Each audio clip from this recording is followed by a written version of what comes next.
Mm. What is going on, everybody? Happy Friday night. Thank you all for coming over from Bill's channel. If you were all over there, we got big things planned tonight. It's Texas whiskey night. I've got the whole crew here. Cask Strength reviews. Guys, go ahead and introduce yourself. What's going on, everybody? Josh here from Cask Strength, and we got two more of us in the chat that, you know, I don't even know why they're here. They're not from Texas. So. I don't know why I'm here either. I was told to show up, and there would be Texas whiskey that I probably don't have, and it'll be great. And I'm just here to be jealous about everybody and everything tonight. So You've got a little bit. You got something sitting behind you there, Vito. Don't lie. I see it. I got one thing that you know, it's a special one thing. So yeah. Awesome. I am also with the Whiskey Crusaders. Now we've got Matt tonight. Matt, go ahead and introduce yourself. Talk about the channel a little bit and your partners in crime. Hey, I'm Matt with Whiskey Crusaders. Sarah's here somewhere, and then William will be here probably later when he gets off work. He works at a restaurant, so they make him do this Friday night working thing. So I sent Chris 24 samples, so we can't drink all this shit tonight. Well done. But I put it all out to make it look pretty. I mean, you could try. I dare Chris to drink them all. It'd be like drinking an entire bottle. No. It's a terrible plan. No. We can always do part 2 if we have to, so it's fine. Yeah, we're gonna definitely do part 2. Plus, I brought extra stuff just in case there's other things you guys named. So, oh no, oh no, on the table. Uh-oh. But yeah. And my final special guest is someone I have never met, Robert Licorice from Iron Root.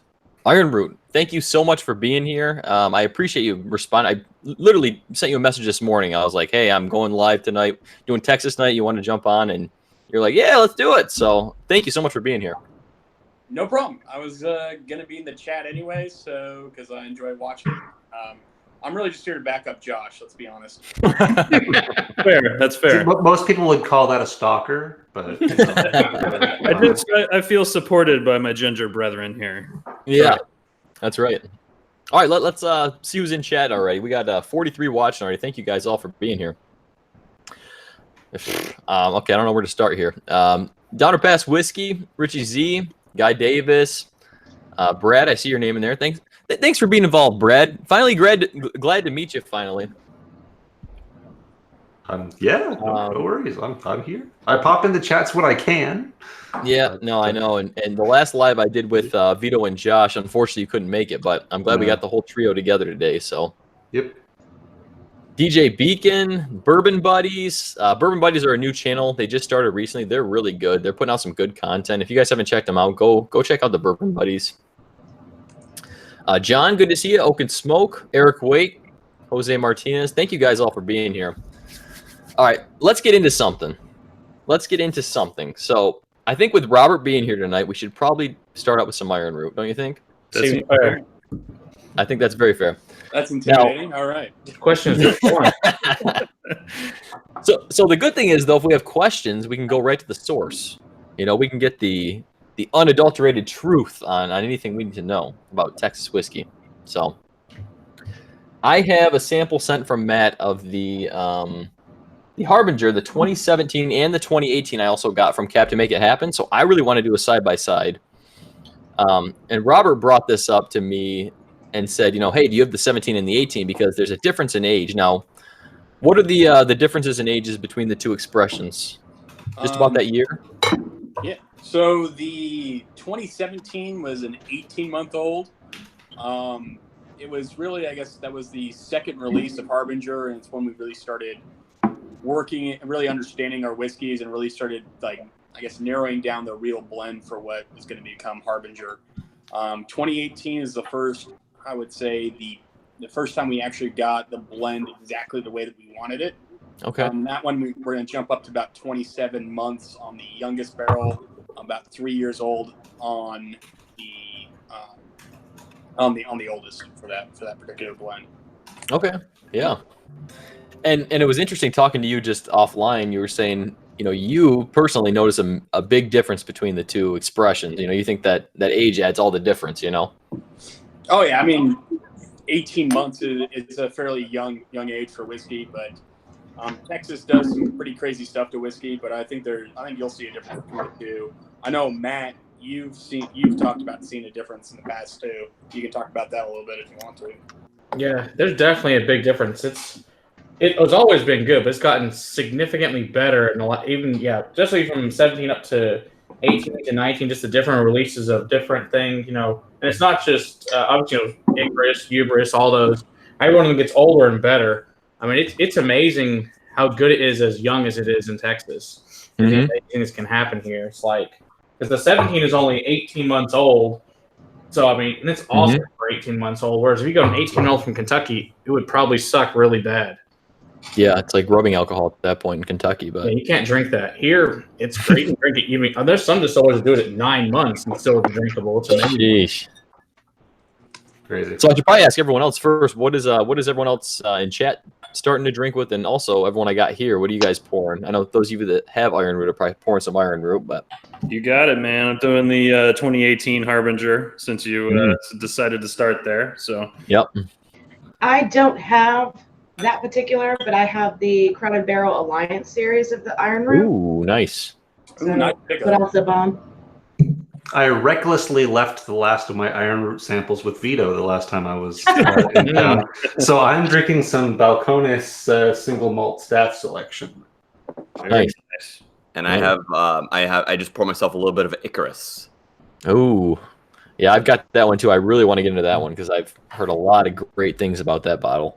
I was gonna pour this something special, but nobody else has it except for Josh and probably Robert. I don't know, Robert. Do you have a bottle of this? I do not have a bottle of it, actually. You know what? That He makes has a me barrel feel, of that makes me feel really special because I have something you don't have. It's true. All right, so I'm starting with the 17 here. Okay. And honestly, like maybe you're just all putting the thought in my head already, but this does not smell anywhere near that age that it should. Like it smells way older than that. Maybe that's just the Texas climate, Yeah, absolutely. I always like to think about it. People say that it ages faster in this climate, and I don't really agree with that. I mean, it ages at the same rate, but it matures differently, right? So, That's a good way to put it. Age is one thing, but the maturation happens at a different rate, and certain things get accentuated in Texas climate, right? Yeah. Yeah, I mean, I'm obviously very new to Texas whiskey in general, but the couple expressions I've had, it's been like you can kind of pick out that flavor profile, I guess. It's hard to describe it. It's almost like a smokiness, but it's not like a normal smokiness you get in like an aged bourbon or Scotch. It's not like a peated smokiness at all. Right, absolutely. It's maybe a little more close to a campfire smoke. Mm-hmm. We call that Texas heat. Yeah, exactly. Yeah. Texas heat, yeah. Exactly. But even Texas the legs on it, I mean, for an 18-month-old whiskey, it's crazy the legs you see on that thing. And look how dark it is at that. I mean, like I said, in Kentucky, this is going to look like dandelion like water at 18. Yeah. That's a good Yeah, that's point. also a Texas thing. Yep. It's beautiful. We just call this aging better in Texas because it's better whiskey. It's just the fact that it's Hell just yeah, better. man. I'd like to say better is a strong word. It's a different No, it's better. type of aging. Definitely different. I don't know. Honestly, like it does not smell anywhere near that young. Maybe I'm just used to craft distillers. It's just like, rubbing alcohol on the nose. That shine feel. Yes, the shine. Yeah. Now I'm gonna give it curious. a Is anybody else enjoying this in their certified Texas whiskey glass? Canada. I'm actually repping my friends over at Balcones tonight. So Oh, nice. I actually poured some Balcones earlier, and I have it just sitting in the glass, I guess, waiting until we finally decide to drink it. Yeah, I'm not gonna lie, I'm a magnificent bastard. Yep. It's all right. It's all Texas. Yeah, I got one of those too. But Ours is just the Whiskey Crusader glass, Glencairns. nice. Ooh, buddy. Very professional. Absolutely. We try. We'll get there eventually, maybe. Probably not. Don't worry. I had them made for us for our tastings down at the local liquor store for $5 a piece. I call that Dang. Awesome. Wow. Yeah, we need to be jump on the bandwagon like all the cool kids and get coins and glasses and all the fun merch. We barely have a shirt. We don't have a shirt. Yeah. Yeah, but you guys just hit a milestone. We did. Yes, Yeah. just hit 1,000, and you're creeping up too. I'm pushing it. I'm trying. It'd be nice to hit it within like a 30-day period. We'll see. That would be awesome. Mm-hmm. Yeah, John Vitos commented. He's like, no glasses until the infinity cork is done. The Omni Cork. The Omni Cork idea is never going to white whale. The Omni Cork. It's our white whale.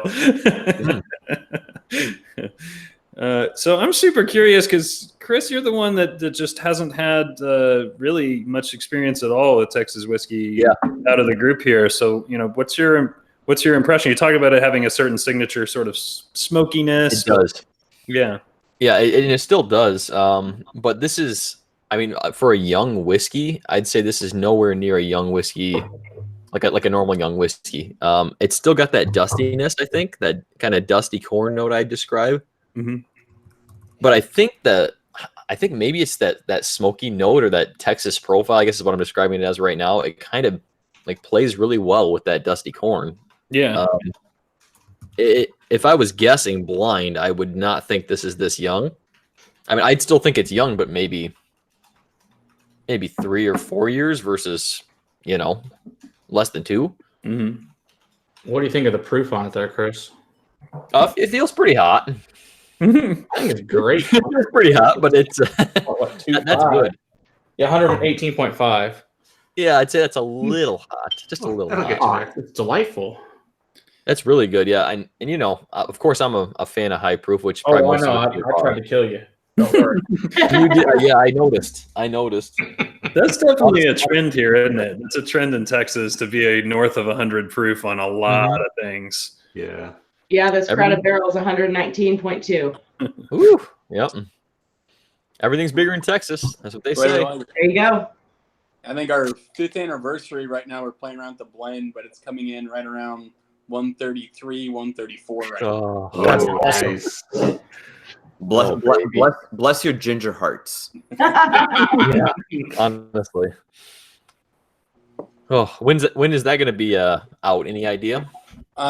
We're going to do a sneak preview of it at the get together in October down at Crowded Barrel, and then it'll officially get released in November. So Nice. Yeah. Sweet. All I heard is that I'll be able to try it when I'm down in Texas, so that's fine.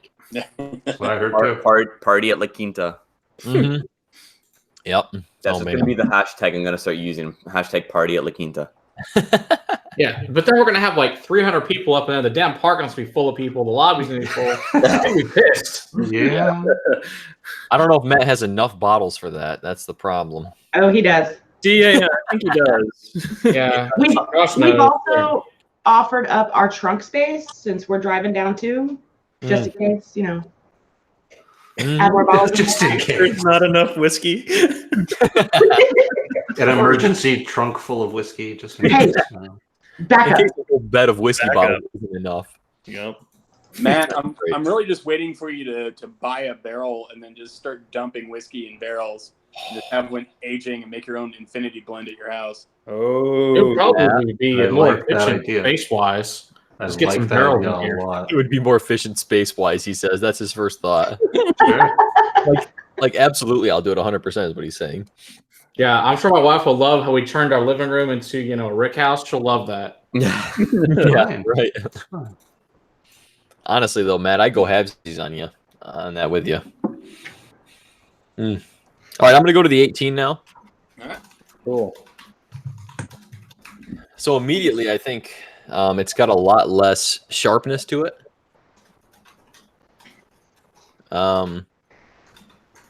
A lot more, I guess, like the normal bourbon I'd expect, like vanilla caramel notes come through on this. To me, it comes across as somewhat fruity as well. Like berries, red berries, that kind of thing. Yeah, I guess the 17 is, again, what I describe myself as that smoky Texas profile, you know, with a little bit of sharpness on the nostrils. Mm-hmm. But this is just, it doesn't smell like it's anywhere near this high proof at all. To me, maybe that's because I've already been drinking for an hour and a half, but Yeah, might have It might. So I always also think with Harbinger, especially with the barrel pick one that Vito and I have. You ever have creme brulee? You know where they torch the top of it? There's sugar on the top, and the sugar gets to be that you have to kind of break through. Yeah, and it's like just on the edge of being burned sugar, but not quite. Mm-hmm. It always kind of gives me that impression where it's like super caramelized sugar on top of creme brulee. Yeah, no, I could definitely see that. For sure. I guess when I put my nose way in the glass, that burns. That burns it. Yeah, that would. A little bit. Approach the whiskey carefully. Keep it safe. It will bite. That smells really nice, though. Really nice. And so that's amazing to me, the difference in what 1 year can do. 1 year in Texas can do that. Huge difference, even one summer. Yeah. Wow. All right, let's give it a sip. Cheers, guys. Happy Friday. Thank you all for being here. Cheers. Cheers.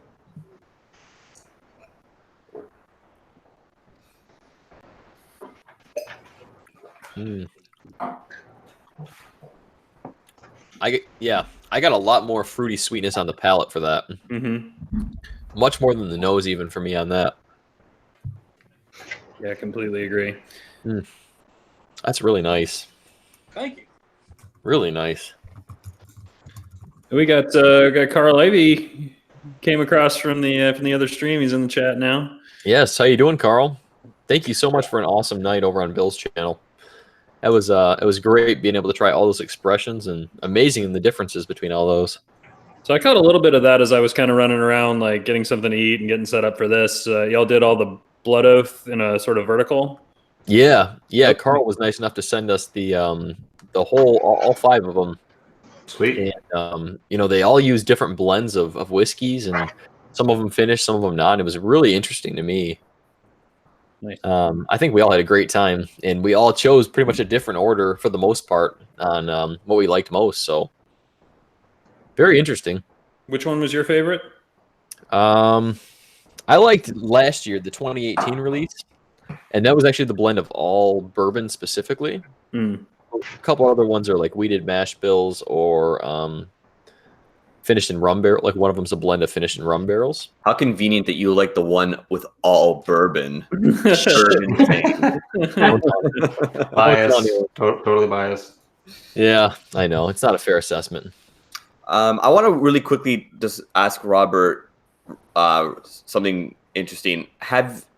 So for the Iron Root Icarus, has it ever been described as a baked Japanese cheesecake with berry compote on it? You know what? Nobody knows what Japanese cheesecake is, Vito. Well, I know what it tastes like, and that's what it tastes like. No. So you can add some multinational flavor profiles to the label next time. There you go. So Vito says, just have your comment. What we're gonna do? We're gonna create like a Vito stamp, and it's like Vito seal of approval. Yeah, I could see that on a billboard, just Vito's face, and it's like Japanese cheesecake with berry compote.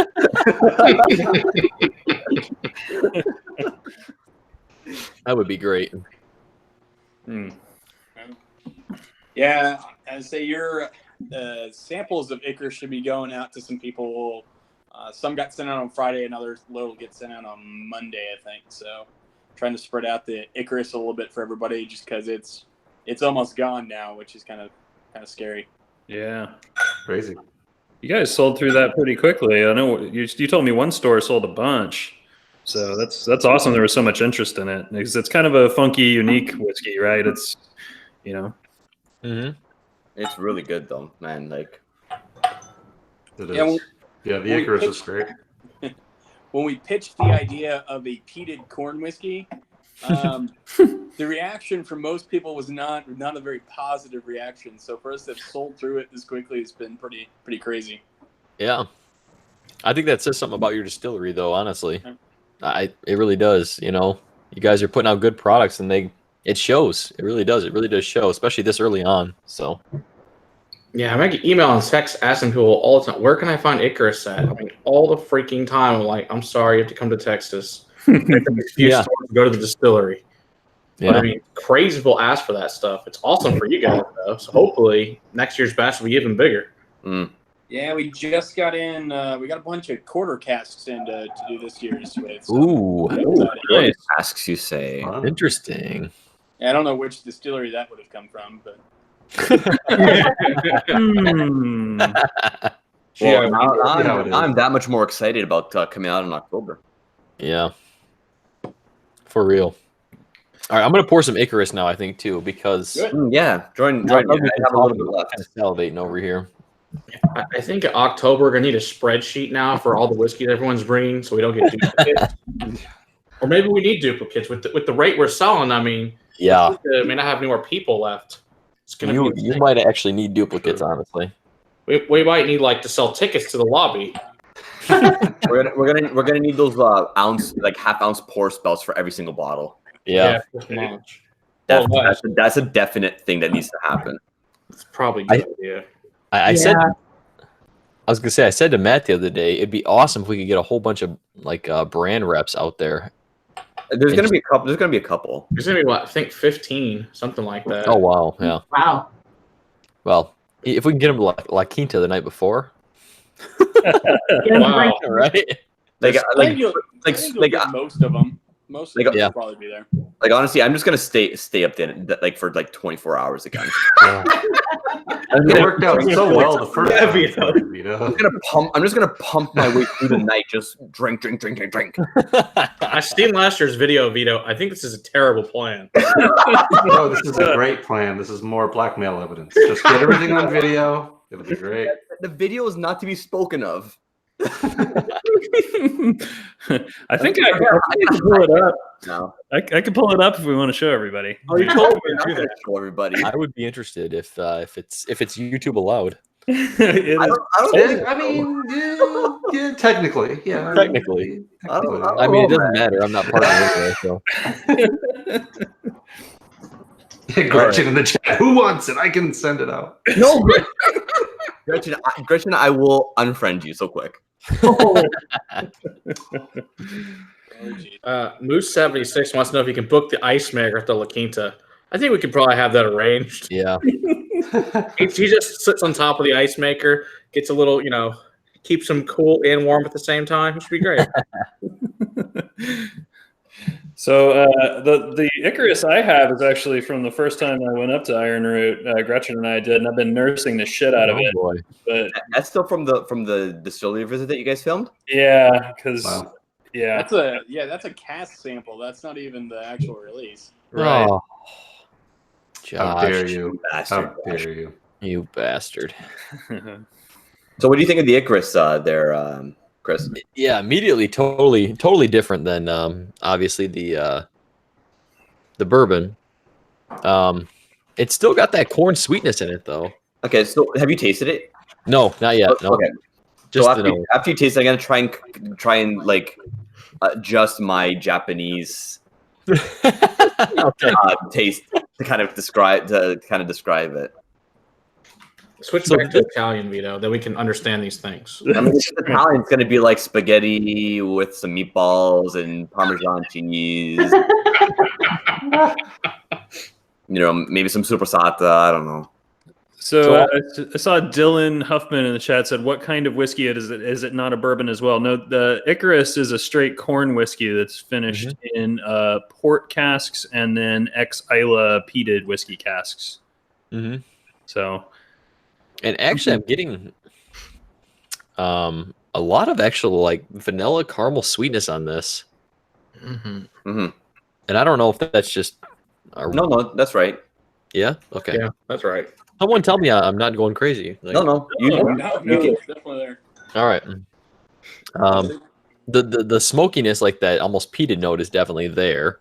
to me, that more shows up on the finish on it more than anything. Oh, really? Yeah, Okay. it kind of lingers like an ashy. not quite ashy. That's the wrong word to use. Lefroy is ashy. I mean, How about let me try? I mean, we're not saying anything, but All right, I'm gonna give this a sip. go. Cheers. Cheers, guys. Cheers. Cheers. Cheers. Mm-hmm. So, funny story, Robert. So, I was in Michigan this past week, and a guy started asking me about corn varietals, that there were different kinds of corn. So, I was trying to tell him about your distillery. He's like, I heard about this corn called Bloody Butcher. I'm like, is anybody ever doing it? Yeah, there's this place called Iron Root. They use it a lot, and it's amazing. They're like, they couldn't believe I was asking about corn varietals up there. I'm like, yeah, there's lots of different kinds of corn, guys. There's a few. That's really cool. literally thousands of different species of corn. It's pretty crazy. That's awesome. Yeah. So I told him I could have him contact you, and he can talk to him about corn. He was pretty excited about the idea. Of all the crazy corn varieties that you guys use, Robert, which one's like your personal favorite, or does it change from time to time? It changes. For me, like the most constant one that I just love is going to be the purple corn. It's the main corn for Harbinger and Humorous, and I absolutely love the richness that corn brings. Mm-hmm. Bloody Butcher, there are times when we've run into some Bloody Butcher casts, and I absolutely love them because some of those get funky, like they get almost like a Jamaican rum funk at some points in time. Really? And other times we've had a couple of barrels that get like a rancio from like an old Armagnac, where it's kind of that blue cheese and mushroom type notes on it. And anytime I get notes like that, I just fall in love immediately. Again, being a big brandy guy, like that's when I see that, like my heart, like. I mean, all this talk about some BBC, I had to pour myself some. Yep. Damn you. I don't have any yet. Oh god. Why don't you tell the people what that is? Because probably People. No, just turn Safe Search off and Google it. It'll all work itself out. Yeah. The BBC is gonna be the Bloody Butcher corn, and then the other, I'd say the third kind of favorite right now for me is the Magic Mana corn, which some of my favorite single barrels, it's either been Bloody Butcher or the Magic Mana. I think Eric Waite actually got a sample from one of my favorite barrels right now in the warehouse. It's a Magic Mana barrel. Yeah, he even just commented saying the Magic Mana corn is honey sweet. Oh, yeah. Ooh. Yeah, that Magic Mana, that stuff's magical. That stuff was awesome. I love that Magic Mana corn. That's so good. So I've got to say, I finally took a couple sips of this, and I'm amazed the sweetness on the front of the palate, and then just the smoke hits the back of the palate. But the smoke is not on like the front or even the middle of the palate, really, for me. Which kind of on the back outside. Yeah, it is. Yeah, like the very finish in the back of the throat is kind of where I'm getting it. It's a nice spot to be.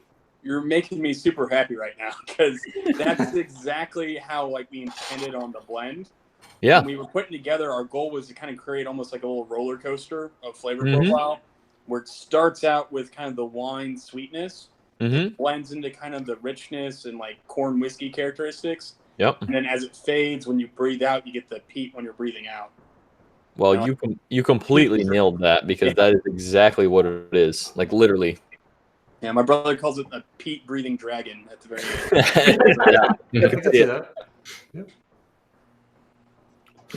end. Puff the peated dragon. But honestly, like that has, like I feel like what's in this glass has a flavor profile that every single type of whiskey drinker would like. You know what I mean? Like you have the sweetness, you have the corn sweetness, and then you have the peat at the end, even for those people who like that smoky note. So I think that's really cool. I don't know how you're able to do that, but that's really cool. It took 9 months of blending to get it perfect. Yeah, it was a long. Peat is one of the most difficult things to blend with because when you blend it, especially at higher proofs, it'll go away for like a day or two, and then will come back. And so we'd have to put a blend together, like a couple different iterations, leave it for several days, come back, taste it again. And redo a blend. And also you run into the problem too that peat, like you become kind of the more you taste peat, the less you taste it, if that makes sense. Yeah, The more yeah. you're just, like, immune to it. Yep. And so there'd be days where we'd blend it, and I'd be like, no, we need more peat, and we'd come back, 3 days later and taste it and be like, oh my God, that's all peat. Yeah. Patrick Cohn has a question. He asked if Nancy, I assume Nancy Fraley, assisted with the blend, Robert. Nancy assisted with the initial concept on it, but the actual heart of all the blending was done by Jonathan, myself, Marcia, and Ashley, all of the distillery. So Nancy, the concept for this whiskey got developed at Nancy's house. Being really, really intoxicated on Armagnac. And again, you come up with peated, corn whiskey aged in peat barrels, and you had to have something 1 or 2 screws loose a little bit, but yeah. I think you should drink more Armagnac then if this is the child that was birthed from that. Seriously, lean into it. Don't worry, there's plenty of other fun stuff coming down the pipeline too. Nice. Can't wait. Cannot wait. Yeah. So the Icarus. Now that you've tried it, if I can describe it, what I tasted a bit more Americanized, it would be like if you were to take a cornbread, right? But not like a traditional cornbread. When you cut into it, it's a little bit not crumbly, but there's the air pockets inside of it. Yeah, right. Imagine just a smooth, just consistent cornbread, right? And then just all kinds of just berry sweetness around it from that port is. Yeah. I don't know. I really don't know how you did this because it really does have. It's completely 3 or 4 layered. Yeah. The corn sweetness, the port in the middle of the palate. And the finish is just peat. I don't know. Good work. I'm not just saying that. It's actually really, really good. And what's the age on this? It is 39 months, I want to say. Okay. Yep, you're right. That's what the bottle says. 39 months, all right. You know your products. Congratulations. Yeah. No, honestly, it's really good. I'm really impressed. My first time ever having this, so. You're right. You nailed it saying it's a roller coaster on your palate because it really is. Right. And to me, it's I've never had anything quite like that. I mean, I don't know of anybody else that does something quite like this. No. So it's such a well executed, but also highly unique whiskey. And of course, you have to like those flavor profiles. Everything we're describing. Absolutely. But someone like me, you probably won't like this whiskey. If you just taste it and spit it out, you're fine. But if you swallow it, that's where you're gonna have a problem. Honestly. All right. I think I should move into Matt. I don't know. I was saying to these guys, I don't know. I was so overwhelmed when I opened this sample pack. I was like, there are so many samples. I don't even know where to start. Just reach back blind, Chris. Yeah? Yeah, do that. That's a good idea. Sure. All right. The chat has just chosen my next one, which is Brimstone PX. So. Oh. Nice. Okay. I don't know if I can read Matt's handwriting. Yay! Of course, I picked a 65% whiskey on this night. Is what I would do. Nice. Balcones, Cask Strength, Honey, Turk. Oh, that's the Rumble Cask Strength. Ooh. That's a good one. That's a tasty one. I Nice can't read your handwriting. Yeah, well, it's because I tried to put that it's the wildflower honey, turbinado sugar, and mission fig spirit. So it's technically not a whiskey, but it tastes amazing. So I threw it in there for you. All right. I'm gonna be really honest. That is my favorite Balcones. Is the Cask Strength Rumble. Really? Yeah, this is what it looks like. If you want to look at the label, yeah, Josh has got one there, so perfect. You're damn right. Damn good. All right, let's do it. Yeah, I think you'll be really blown away by this one. I think anybody that likes whiskey and is into sort of a wide range of whiskey like you are, Chris, you're gonna dig this. For sure. I mean, just reading the label sounds like it's gonna be really interesting. So I'm gonna go back. Actually, you know what? I have some Balcones rum, ooh, so maybe I'll do that since you got the rumble going. So, because the rumble was matured in the rum cask, right? Is that how it worked? I forget the story because I thought there was something to do with the rum and the rumble.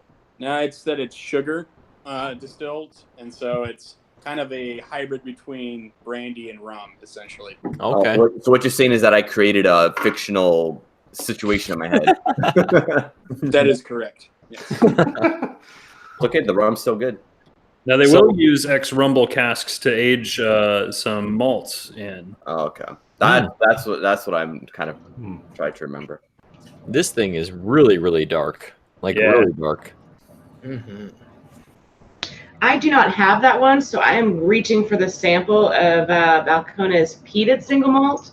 Ooh, Captain make it happen. nice. This rum is dark, man. Like, I don't know if you guys can kind of Yeah. tell, but like it's dark as a mother. Like, Yeah, and that was a 65.3 on that one. yeah, I think we talked about it was a 10-year anniversary, 65.3. Just so folks can see what the bottle looks like there. Yeah, is that the? Yeah, I think my rum's like a 68.3 when I run. Jesus. I've never had a rum that high proof before. Oh, that's good. High proof rum is my kind of rum. Yeah, it's the whiskey drinker's rum for sure. Oh yeah. Get ready. Yeah, Josh didn't label the ABV on this Brimstone PX for me, so I have no idea what the heck I'm drinking. It's high. It's I assume high. You tell us what the ABV is, Brad. You try it and let us know. Yeah, you're a level 3 sommelier. Come on. Oh, Yeah. Pull those numbers out, man. I mean, I assume at least around 60 or a little higher, but I have no idea. It's considerably smooth, given that I know it's high proof. Moose 76, is that a bong Vito sipping from? I mean, it could be. I could Never MacGyver it. No, it's a grappa glass. I drink gins and rums from this guy because I try to be a fancy YouTuber. Yeah, you gotta put the finger out. I did. You're not fancy unless your finger's out. Sorry, hold on. It's gonna be permanently out now. Well, it's Eric Waite insists that's for aerodynamics.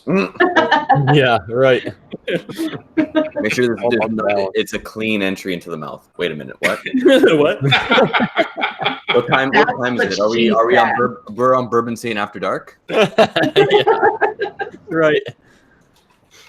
I feel like every YouTuber should have that, like X After Dark, and it's like after 12 o'clock if you start a stream after 12 p.m. or you keep on going, just like, yeah, now this is the real shit. I mean, After 12 p.m., anytime after lunch. Yeah. It's fine. Oh, 12 p.m. Yeah, 12 p.m. Sure. it's pretty much inevitable, though. I mean, once you get the whiskey flowing, it's just downhill It's true. or uphill, depending on where you're sitting. So What do you this think? this smells really nice. I mean, this is very rich on the nose.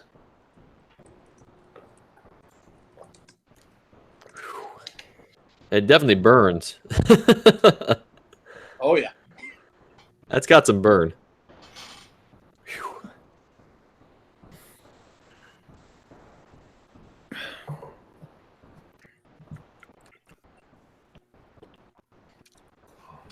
Whew. Yeah, that's good. Nice long finish. Yeah, there's a regular version too, but I didn't think you wanted I figured you wanted Cask Strength. Yeah, the regular version is much milder, lower proof. Still very very good. It's tasty stuff. But Oh, yeah. I think that's the one that I have a sample of. It's just a normal. But I wanted to send the best, so Yeah. Cask Strength it is. Did someone say Cask Strength? I appreciate it. Oh, that smells so nice. I mean, it's still got that. I don't know how you experts describe it, but it's just that Texas profile. You know, I don't know. The almost like a smoky corn. You know, that's what it is. I think it's the heat. You're smelling the heat. Yeah, you get a lot of wood working expression. a barrel. Yeah. Plus, Balcones has their own house style, and no matter what Balcones you drink, that house style's in all of them. Absolutely. You can pick a Balcones out of any lineup. Yep. Doesn't even matter if it's rye, if it's bourbon, if it's malt, if It it's not. doesn't even matter how many you've had. Yeah. You can pick it out. If you had one Balcones, you can pick them all out. Yep. It's not a bad thing. It's a good product. Yeah. Yep. Just that they have that fingerprint. And for me, I think that's like the highest level that a distillery can achieve is when they really create their own style, and that's something that like kind of flows through everything they do. Makes them stand out. Yeah, I mean, for me, that is where the artistry of that distillery really comes through, and it shows that the distillery's achieved something. Because if you start creating something, you're going all over the place. Profile wise, it's showing you don't really know kind of how you're doing and how you're achieving different things. And so I really like it when distilleries you see that house style really develop. Yeah. Travis Woolard said he gets more of a toasted note from Texas whiskey in general. I think that's fairly accurate. Yeah. It's not. Yeah. Good way to describe it. You know, I always really liked Scott from Scotch Test Dummies describes it as sagebrush. Oh, that's interesting. I tell you what, this peated single malt is wonderful. Wow, you like it? Awesome.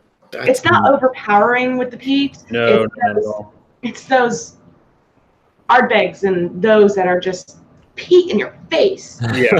Is it that you don't like the medicinal peat? Oh yeah, it's Band-Aids for days. Yeah, so like Irish peat, like a Connemara. Have you had that before? I have not. Oh, you might like the Connemara then. Yeah. I've been told that I need to try it. It's like if you have the Connemara regular peated, it's like a little bit of a smoky, earthy rhubarb pie. Okay. Yeah, it's that I love Band-Aid, like you're licking a wet Band-Aid. I hate it. It's fine. We found a peated whiskey that you like, which means now you need to try that sheepdung whiskey. That was the deal. This is a Texas whiskey. Don't worry, I have Floki for you. Oh, there you go. Boy. Doesn't count. I just want to know why Floki keeps coming up. Brad, Because it's I'm bringing it up. tasty. He is convinced he can get me to try it. It's tasty. I have a small little vial in Ottawa at my cousin's place that I should grab because he'll never drink it. You should. I want to try it. I'll try anything once, and if I don't like it, I don't like it. Yeah, I mean, I understand why a lot of people don't like it, but I like it. Yeah. Hey man, taste is subjective. Yeah. The beauty of whiskey. We have a pact. Okay, I'll try that stuff when you find an actual peated bourbon, not a Texas peated bourbon. That's fine. That's Or, fine. I can still do that. Changing the rules, but that's fine. No, The challenge is to find a peated bourbon. no, a peated Scotch. No, a peated Peated Scotch that you like. Okay. Yeah, he said I should try it because I like this, but this is a bourbon, Yeah. not a Scotch. Well, Right. we said peated whiskey, but I mean, if it has to be Scotch, we can still make that. Right. All right. Sure, I you have have your glass. to apologize to everyone. I have to go pee so bad. So it's all whiskey, hardly any water. So that's the problem. But all right, I'll be right back. All right. All right. Talking about yourself. Thought we were the unprofessional stream. Jeez. I don't know. Okay, everybody talk shit about Chris while he's gone. Yeah. I mean, so his channel name's Bourbinsane, and he's slowly being converted over to Scotch. That's true. That's true. I always found that when he started liking Scotch, I was like, I think he might regret the names. I told him to change it to Whiskey Insane because he's in there drinking Ardbeg and he loves it. Right. Yeah. I actually watched his Ugadal video last night, and he had he said Ardbeg so many times. He had an Ardbeg. I forget what the number was, but he said Ardbeg. 23, like 20, yeah, around 20. Okay. In the first 2 minutes. Yeah. It's okay. YouTube lets you change your name. It's fine. It'll all work out. Scotch Insane, that's a good one. Yeah. I mean, I feel like even Bob and Sam, like I Whiskey She Wines, like I haven't seen Sam really complain a lot in like recently in terms of the videos. Like she's converted very very nicely into a whiskey drinker. Yeah, warming up to the scotch a little bit, maybe. Yeah. I whiskey. She also whiskeys. It just doesn't have as much of a ring to it. Yeah, it's not quite as catchy, I suppose. They have 24 samples there of scotch, so we're hoping to get it done. All right. Solves that problem there for that channel too. We'll just convert all the channels to scotch drinkers. That's the key. Yeah. Yeah. Well, sure. honestly, I mean, it doesn't have to be scotch. Just No, any but just whiskey. drink it too. Yeah. Yeah. Yeah, of course, not just scotch. That's no fun. But to drink scotch as well. Sure. See, Matt's never tried to convert me to scotch, so I'm really feeling left out right now. Because you already like it.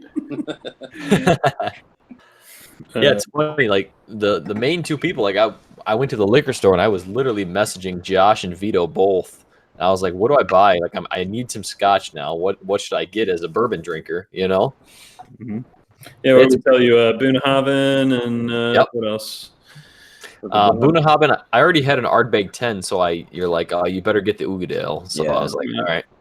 Did you end up with the Talisker? I remember recommending it. I'm not sure if you picked it up. No, I didn't get it. I had to search to find it. When I found it was way overpriced for locally, so I didn't even bother.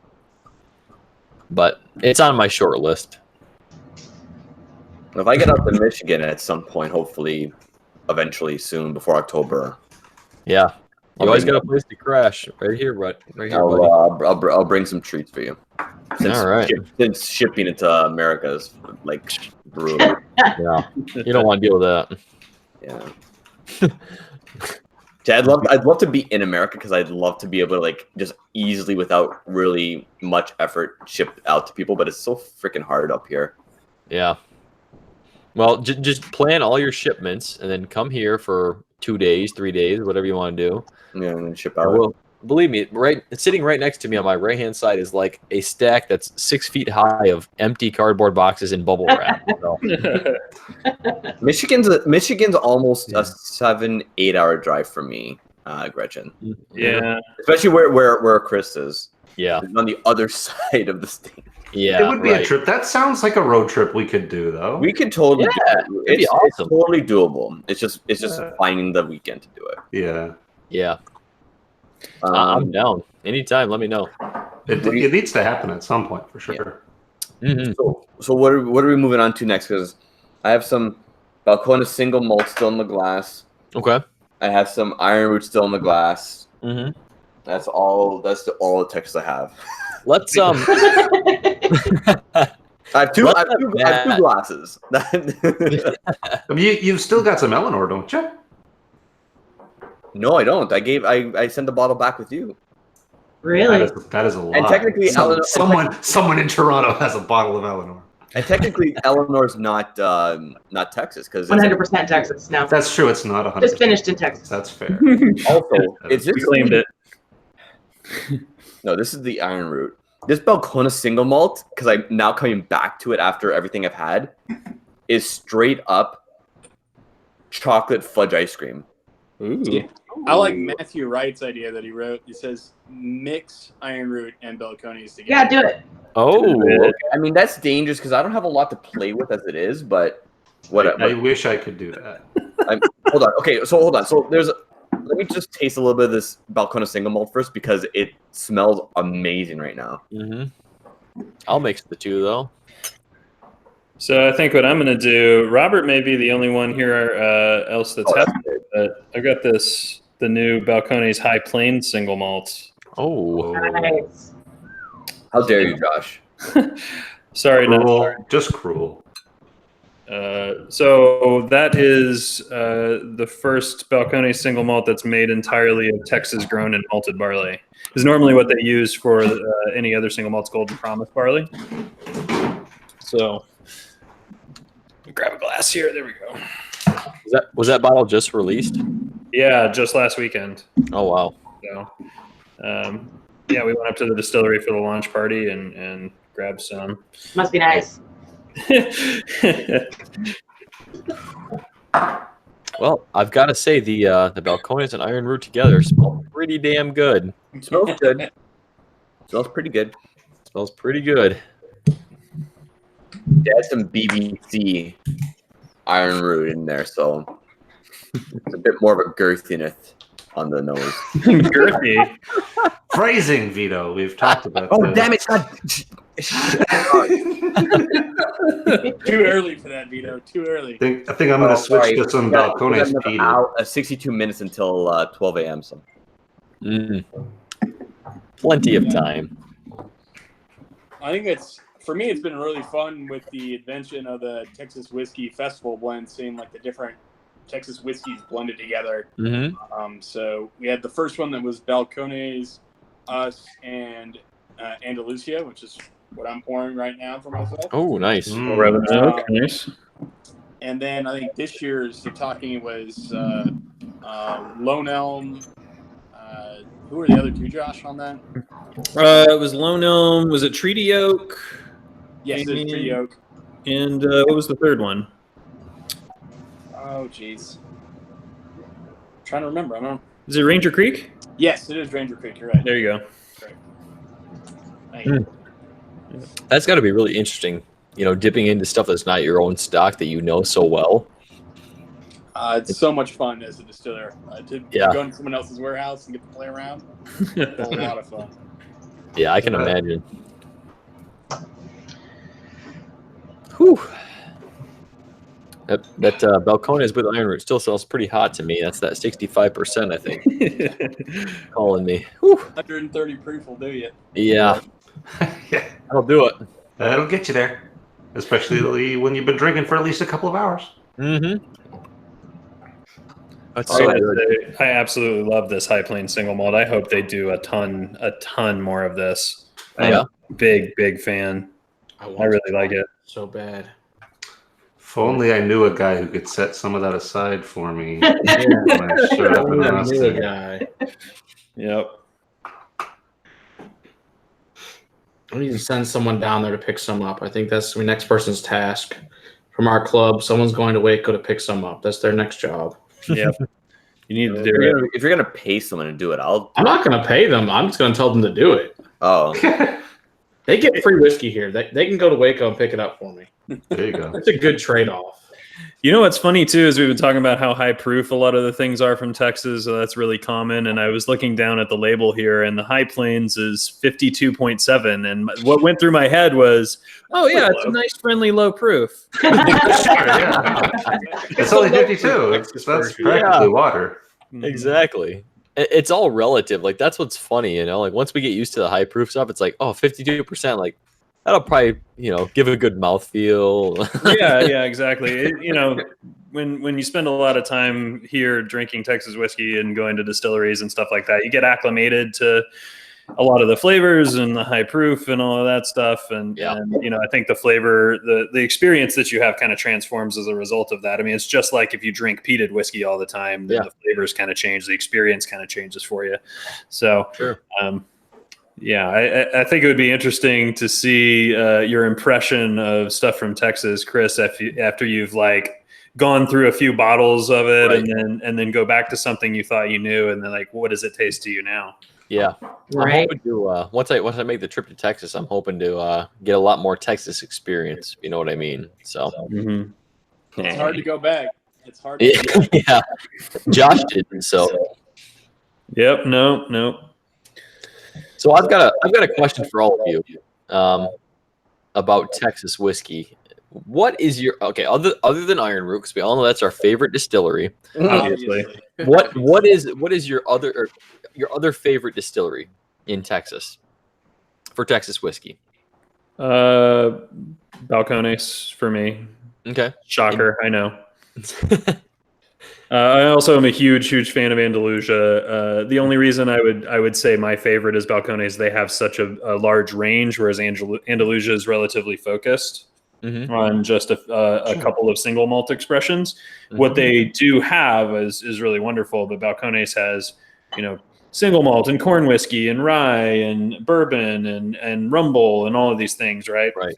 So I'd probably agree with that. I'd go with Balcones. Not that I have had a ton of experience with a bunch of the other ones, but it's what I've had the most from that I have enjoyed. I like the Andalusia as well, but I'm also a big fan of the Herman Marshall. They've got, yeah, I think Matt sent you one of their expressions over there. Yep. Is Herman it the Marshall, I can't read your handwriting, Matt. I'm St. sorry. Arnold's? Yeah, it's the Divine Promise. The St. Arnold's? Yeah, it's Yes, St. Arnold's. Yep. Yeah, this that's actually one of my favorite expressions that they do, and it's a special release that they do. So, but I've enjoyed all of their products that they've put out too. Mm-hmm. For me, it would have to be Balcones as well. Trained with them way back in the day, and so if I said anything else, I think I'd get shot. So, Yeah.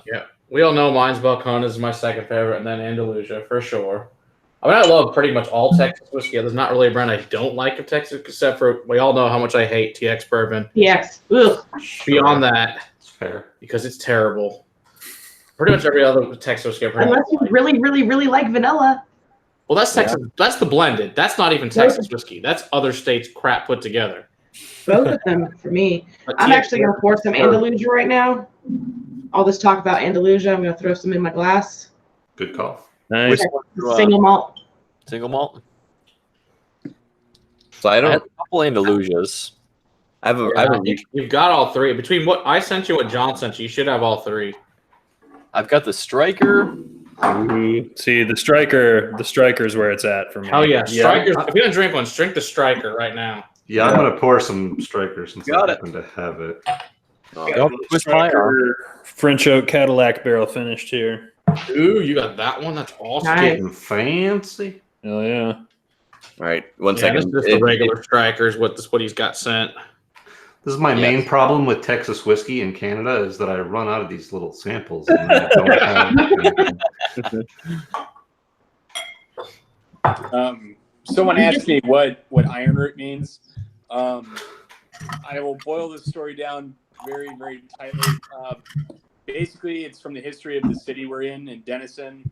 A gentleman back in the day was a viticulturist and essentially helped save the French wine industry because he discovered that there's a Texas grapefruit that is really resistant to these diseases that were wiping out French grapes. And so for that reason, Denison and Cognac are sister cities. And after my time with the guys who are Balcones, I actually learned a lot from master cognac distiller, Hubert Germain Rabon. And so that's a lot of what we do is based on cognac methodology. So we kind of ended up in Denison because of that connection. So it's basically that story. It's the iron grape roots from Texas that saved the French wine industry. Yeah. Very interesting. I think we lost Robert's video. Yeah, sorry about that. It's a fun picture. That's a much better story. I was just going to tell people again, turn off safe search. Just Google it. It'll be fine.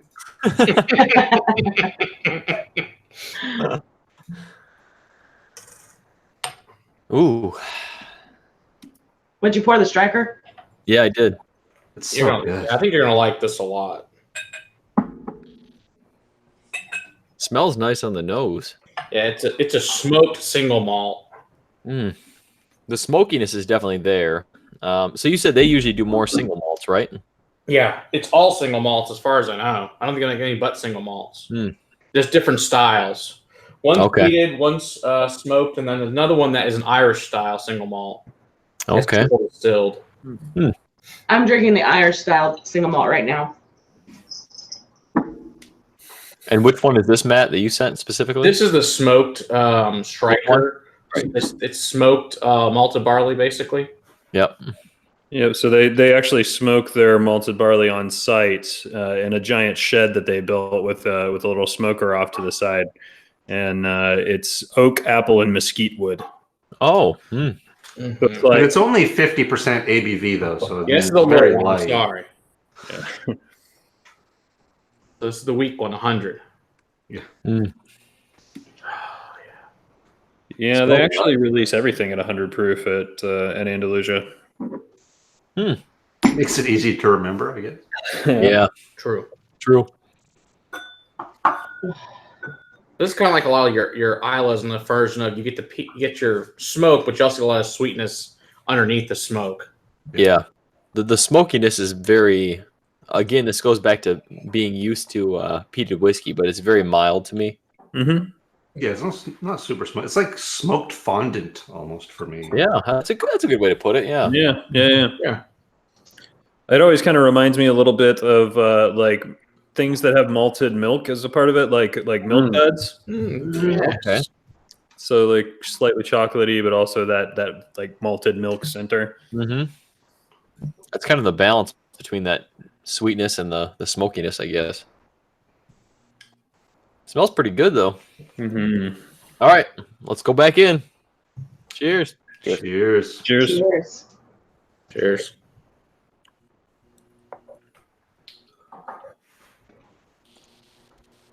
Oh, so good. That's Interesting. tasty. That's good. You know, I'm just thinking about the Icarus and like the complete difference. Like the smokiness is up front in this whiskey. Yeah. Mm-hmm. You know, and it even more peated on the back end to me. But still nice sweetness too. That's really nice too. Oh yeah. It's probably the highest viscosity of any of the Andalusia, at least their standard stuff. I haven't had any of their special releases, but for their standard stuff, it's the thickest and the best mouthfeel of the three for sure. Mm-hmm. They're all really good. All Andalusia stuff is really good. It's just I think their best one.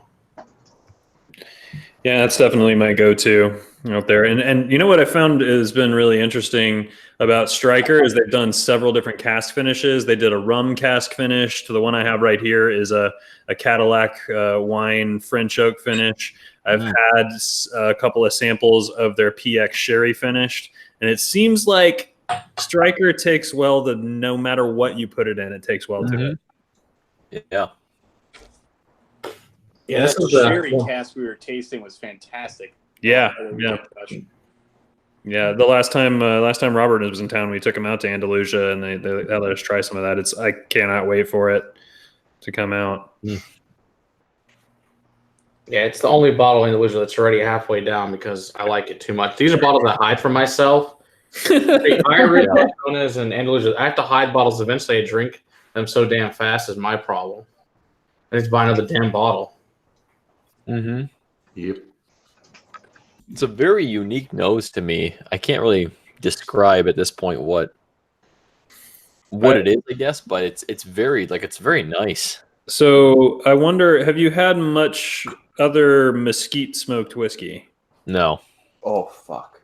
I sent him the Rimfires in there. There you go. Now, There granted, you it's go. totally different, but it'd be a good comparison for him to do right now. I You feel got like it, buddy.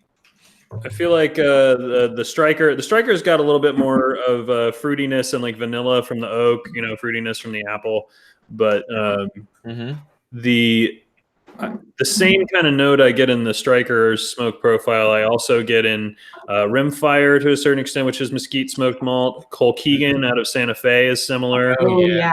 Del Bach out of Arizona, their Dorado is similar. Even though they all kind of taste different, there's that similar mesquite note. And they're all fantastic. Mm-hmm. Yeah, there's not a bad Del Bach or Colkegan I've ever had either. I love both those whiskeys. Yeah, absolutely. Colkegan needs to freaking distribute to Texas, damn it. It really does. You assholes, you're next door. Freaking send us some damn whiskey. I I thought still, you have, guys could I get still have Colkegan dreams up about that Colkegan single malt that I had at your place, Josh. there. Yeah. God damn. It doesn't suck. No, it does not. It does. I thought, not for Matt, sure. I thought you guys could get Colkegan up there. Nope. We can get Del Bach. We Oh. can't get Colkegan, though. Oh man. Can you get Colkegan down there? No, we can get Del Bach down here too. Not a lot of places, but there's a few stores that carry it. One place that carries Del Bach, and I'm stoked. So now I can finish my bottles and buy another one. Right. It's like, because before I was like, oh, I can't drink this. I'll never find it again. Now it's like the same 6 bottles are sitting there. Perfect. I'll be the one that drinks them. I assume Patrick Cohn's still in the chat, so he's a friend of ours and has gotten us a couple of very cool Del Bach releases that are local to Arizona. One of which has got some Madeira cask finish to it. Yeah, he that just sounds mentioned that in the chat. Oh, he just mentioned it. That's funny. Yeah. Funny. So that one's pretty fantastic. The Madeira cast finish. It's ridiculous. Welcome back, Rob. So good. Okay, so I just poured the Rimfire now. I poured myself some Irish. Hey, am I allowed to stay on the stream if I don't drink Texas whiskey? No. No, All right. you're done. No, you're fired. You're out. Bye, Vito. You're out of here. Bye, I'm fired. Better switch back to the one of the two you have. Yeah. I don't want to drink all of Josh's barrel pick so quickly.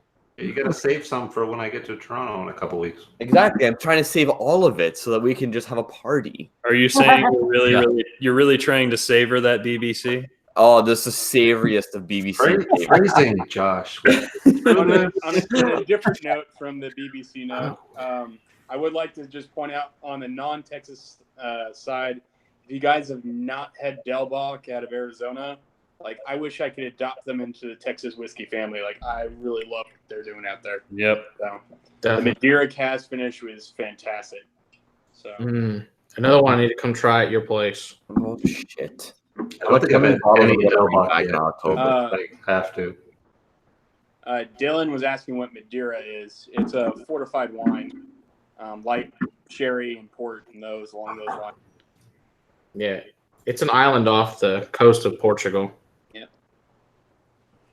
I'm Italian. We don't like the Portuguese. Harsh. Had to throw that in. Had to have it. You and your I'm sorry. I'm sorry. Okay, I'm sorry, guys. you and your poonie, Vito. Oh, me and my poonie. So I did pour the Rimfire, and I can see what you're saying now with that similar flavor profile. Mm-hmm. Yeah. I don't even know how to describe what I get with mesquite in a whiskey. Like mesquite on food is really distinct to me, but it doesn't taste the same in whiskey as it does on food. On food, it's very kind of strong smoke and peppery, but once it gets through the distillation and aging process, I feel like it transforms into something a little different. Okay. Plus, this Rimfire is only 86, so it's kind of weak compared to the 100. It's also 9 months old, so you got that going for you.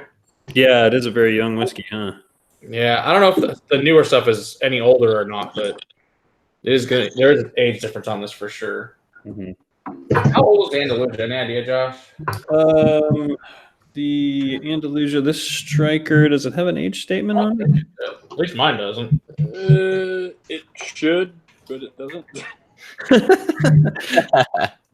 Well, so this one, minimum 2 years.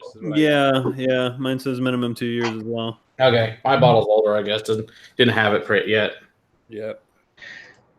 Little fixes that we all have to do on our labels to get them all within the regulations. Yeah. I agree.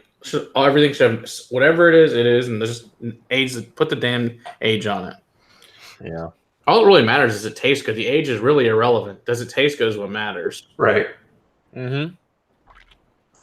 I think Texas is a perfect example of that. Absolutely. For sure, yeah. Yeah. So Rimfire isn't my personal favorite. However, I got to try the Rimfire Heavy Smoke, where they said basically only a certain percentage of the malt that goes into the regular Rimfire is actually mesquite smoked. So I don't know, 30% or something like that. This was 100% of the barley smoked for hours and hours. That's awesome. Yeah, It was really good, actually. I really enjoyed it. Oh. Yeah. That sounds nice. Rob from Whiskey in the Six just came into the chat. Oh, hey, Rob. Hey, how's it going, Rob? He's a really bad texter. I gotta put him on blast real quick. Well, actually, we're both pretty bad, but As in like returning texts? Or yeah, returning I texts. see. We're both pretty bad. Yeah. It happens. It happens. But I have the mic now, so I'm in control. Yikes. All right, so the I guess like the last thing I want to get into a little bit is the Texas Whiskey Trail.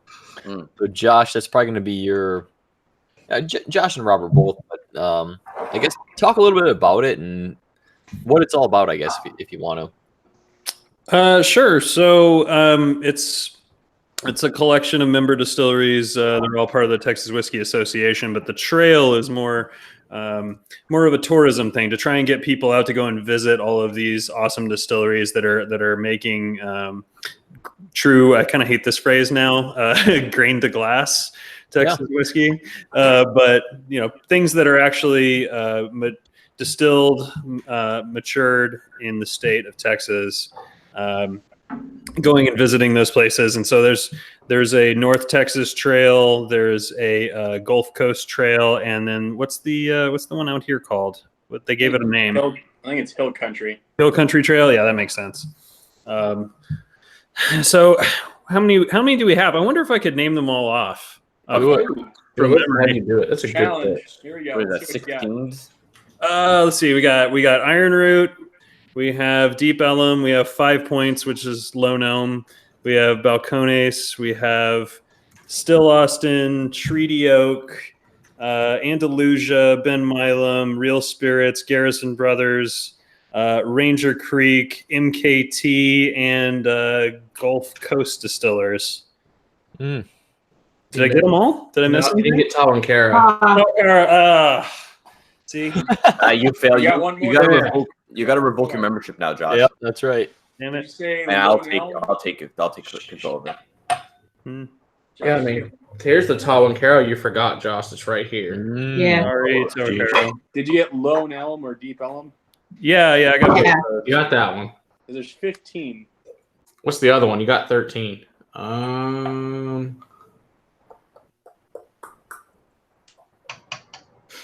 God, I can't think of one that I missed besides that.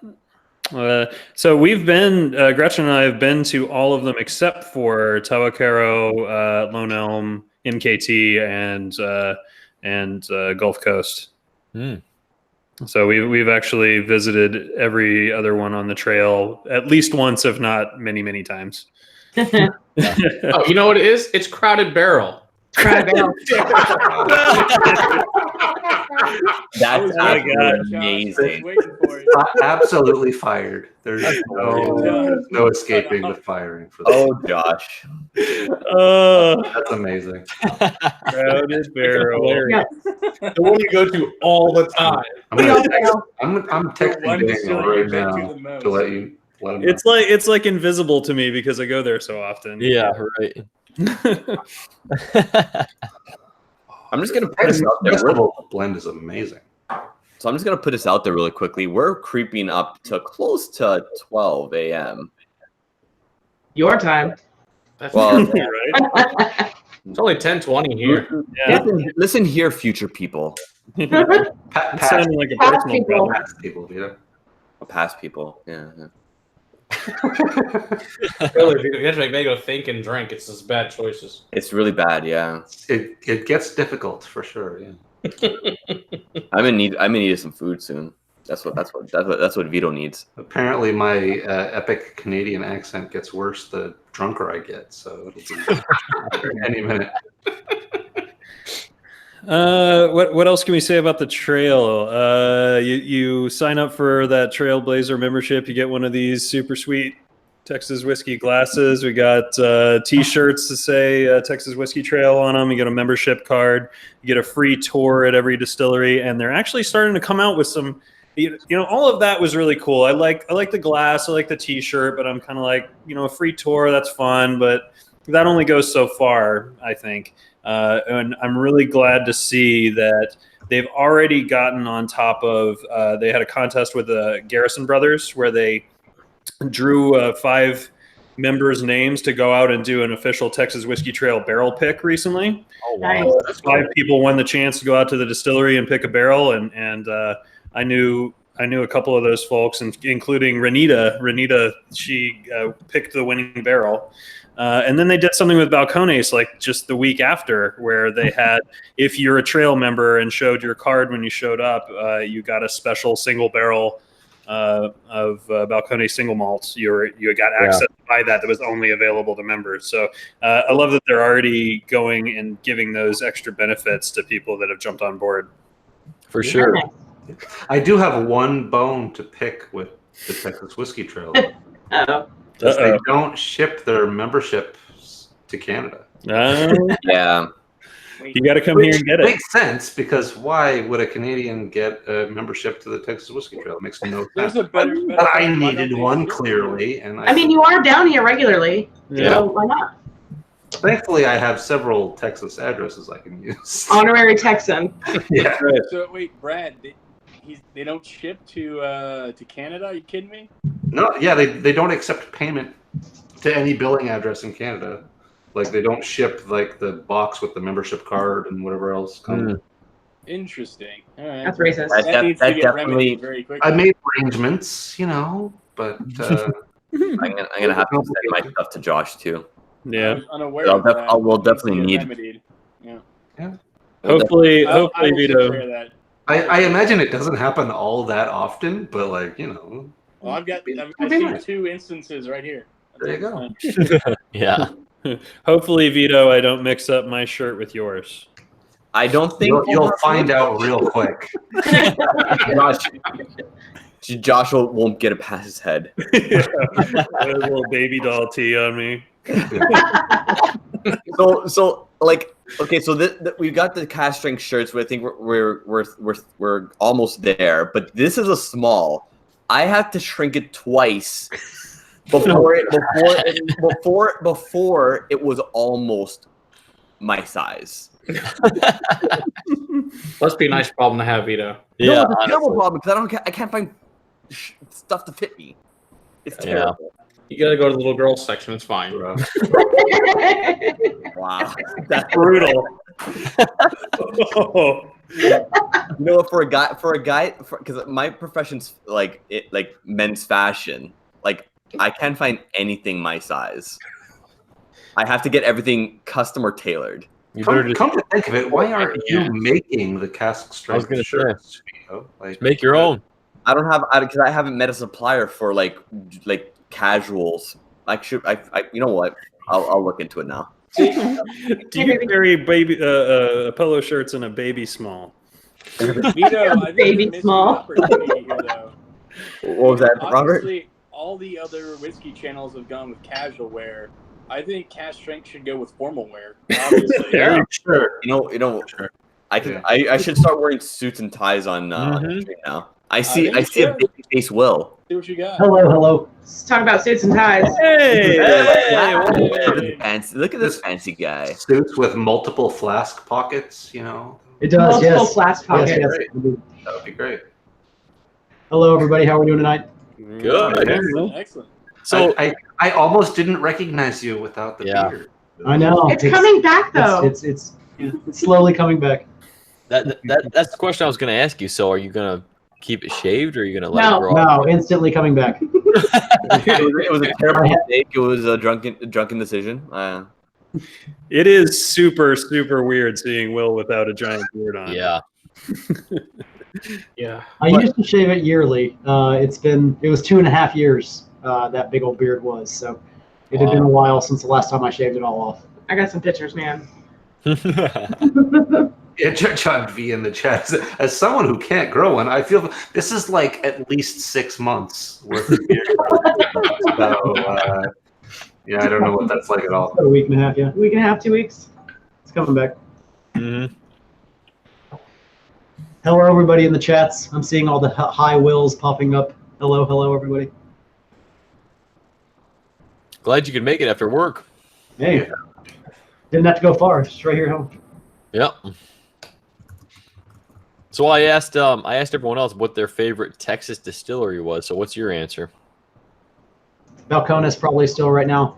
Andalusia, pretty close second. Iron Roots, right up there too. Yeah, Herman Marshall was probably my first love as far as Texas whiskey goes. But yeah, Balcones is probably my number 1 right now. All right. That was pretty much everyone else's favorite answer after Iron Roots. It seems like a pretty common collection. Shocking. They're just doing really amazing things. They're not afraid to try different things and to be wrong about them. So I love that about the distillery. Yeah. Gonna have some whiskey? Sure, what do we have? Whatever you want. Yeah, I feel like Will's been missing out. He needs the whiskey. We need him to catch up. He's gonna drink a few first. Ooh, Just chug them. Balcones. peated single malt, huh? Mm-hmm. All right, Chris, you need to draw another sample. What do you Yeah, think? keep going. I'll let Matt. I'll let you decide this one since you sent everything. I'll let you decide what's next. Oh God, that's a lot. Yes, it is. Tell me about it. That's Oak and Eden. We could do it. Oh, I sent you Oak and Eden. Now, granted, it's bottled in Texas, but it's MPG. But they put the stave in. It's really interesting and really good whiskey. If you want to try that one, it's the cab finish. Which one is it? If you want to try that one? I mean, if you're gonna try that, I'm gonna pull up my Highland Park 12. Ooh. What you're trying is the Cabernet finish, is what I believe he sent you. Yeah, that's the one I sent. That one. All right. I'll drink on that with you. Oak and Eden, Cabernet, I 45. have one that he sent you. Yeah. Ooh, nice pop. Yeah, right? You heard that all the way over there. Yes, I did. Love a good pop, giggity. We're Yeah, creeping up on the basically, we're creeping up onto the Bourbinsane Yeah, try and do it again. Yeah, we're getting close We here. got a half hour till after dark kicks in. This is really dark. This one. Yeah, And it's it will. because Yeah, it is. this cab steeped French oak spiral they stick in there, and it Yeah. basically gives off flavor for about 8 weeks, and the color changes dramatically because basically it's the bullet mash bill from NGP originally. It's Okay. a couple of years old. And they had this for 8 weeks. Of course, it stays in the bottle, but they say about 8 weeks the flavoring's done more or less. But we found ones from like batch 1 to batch 27 that's been in there longer seems to actually make a difference. As far as how long the stave, and plus also makes a difference how long the stave, as far as air is getting to the stave itself, seems to make a difference. Yeah. So we find it continuously changes, and it's really good, we think.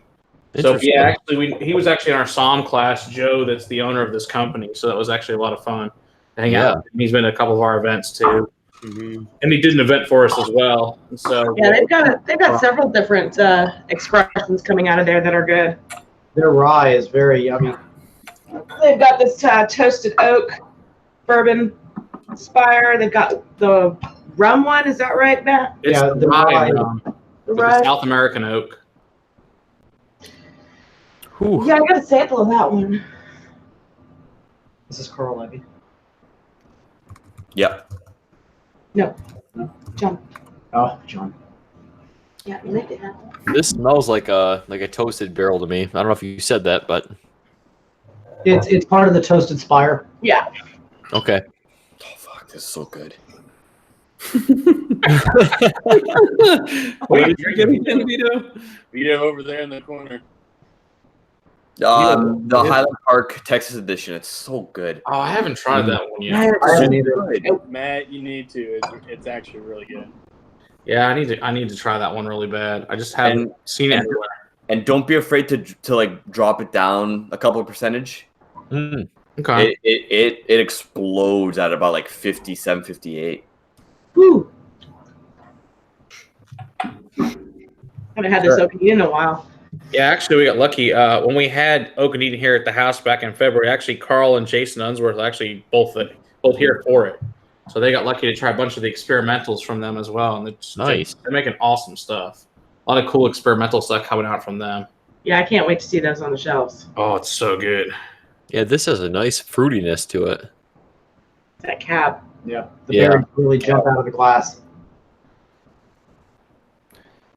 But you're right. They do There's a their bottling here in Texas, actually over at Witherspoon, which is in Lewis, which is like 30 to 45 minutes from where we are. I just opened up the Balcones peated single malt from Captain Make It Happen. So Just drink what I was drinking earlier. I want to say thank you very much, Mr. Carl Ivy. No, John. John. Sorry, John Guard. Appreciate you, buddy.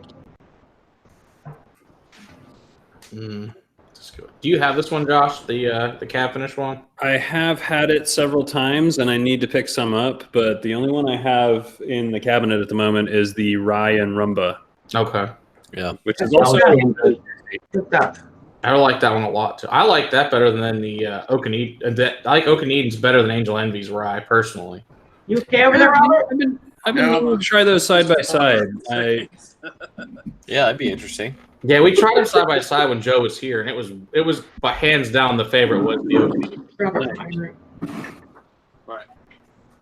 We're good now. I think Vito went to get tacos.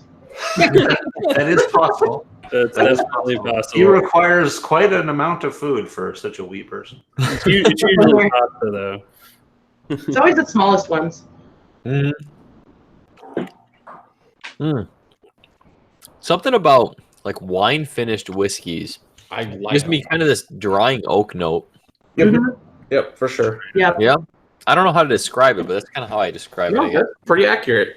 I describe it as the tannins. The tannins from the wine itself are actually playing a part on your palate. So Yeah. the drying sensation is almost like a big bold dry red wine. Yeah, exactly. Robert's really having issues. I'm having huge issues. All We're right, having Matt's Good drink technical left, issues. Robert. let me fix it. Dylan Huffman, I always have tacos. Started doing It's a it great photo. I wish I had tacos.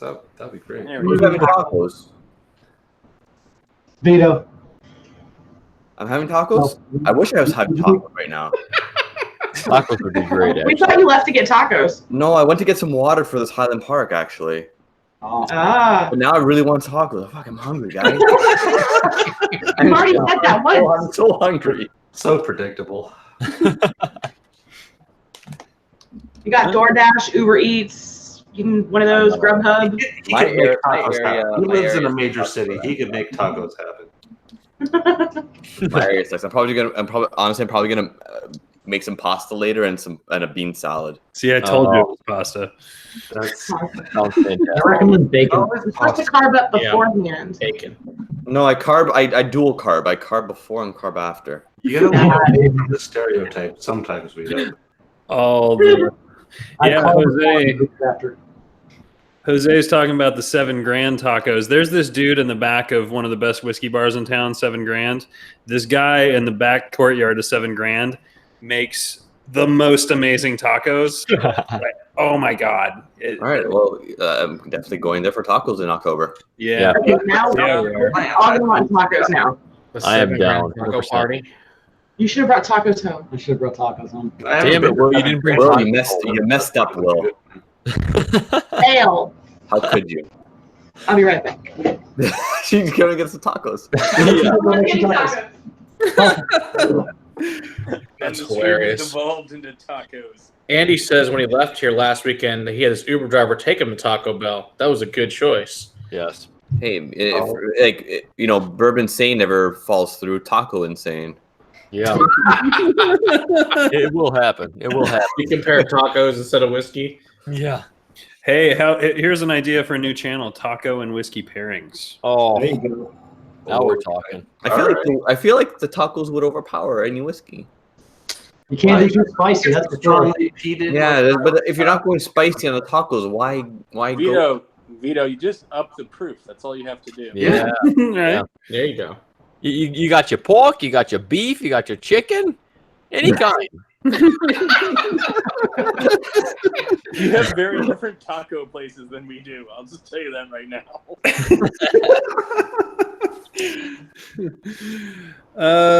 All right. So what I have over here, a few that I haven't touched yet. I've got the Balcones pot still bourbon here. That's Yeah. pretty good. I've got Brimstone.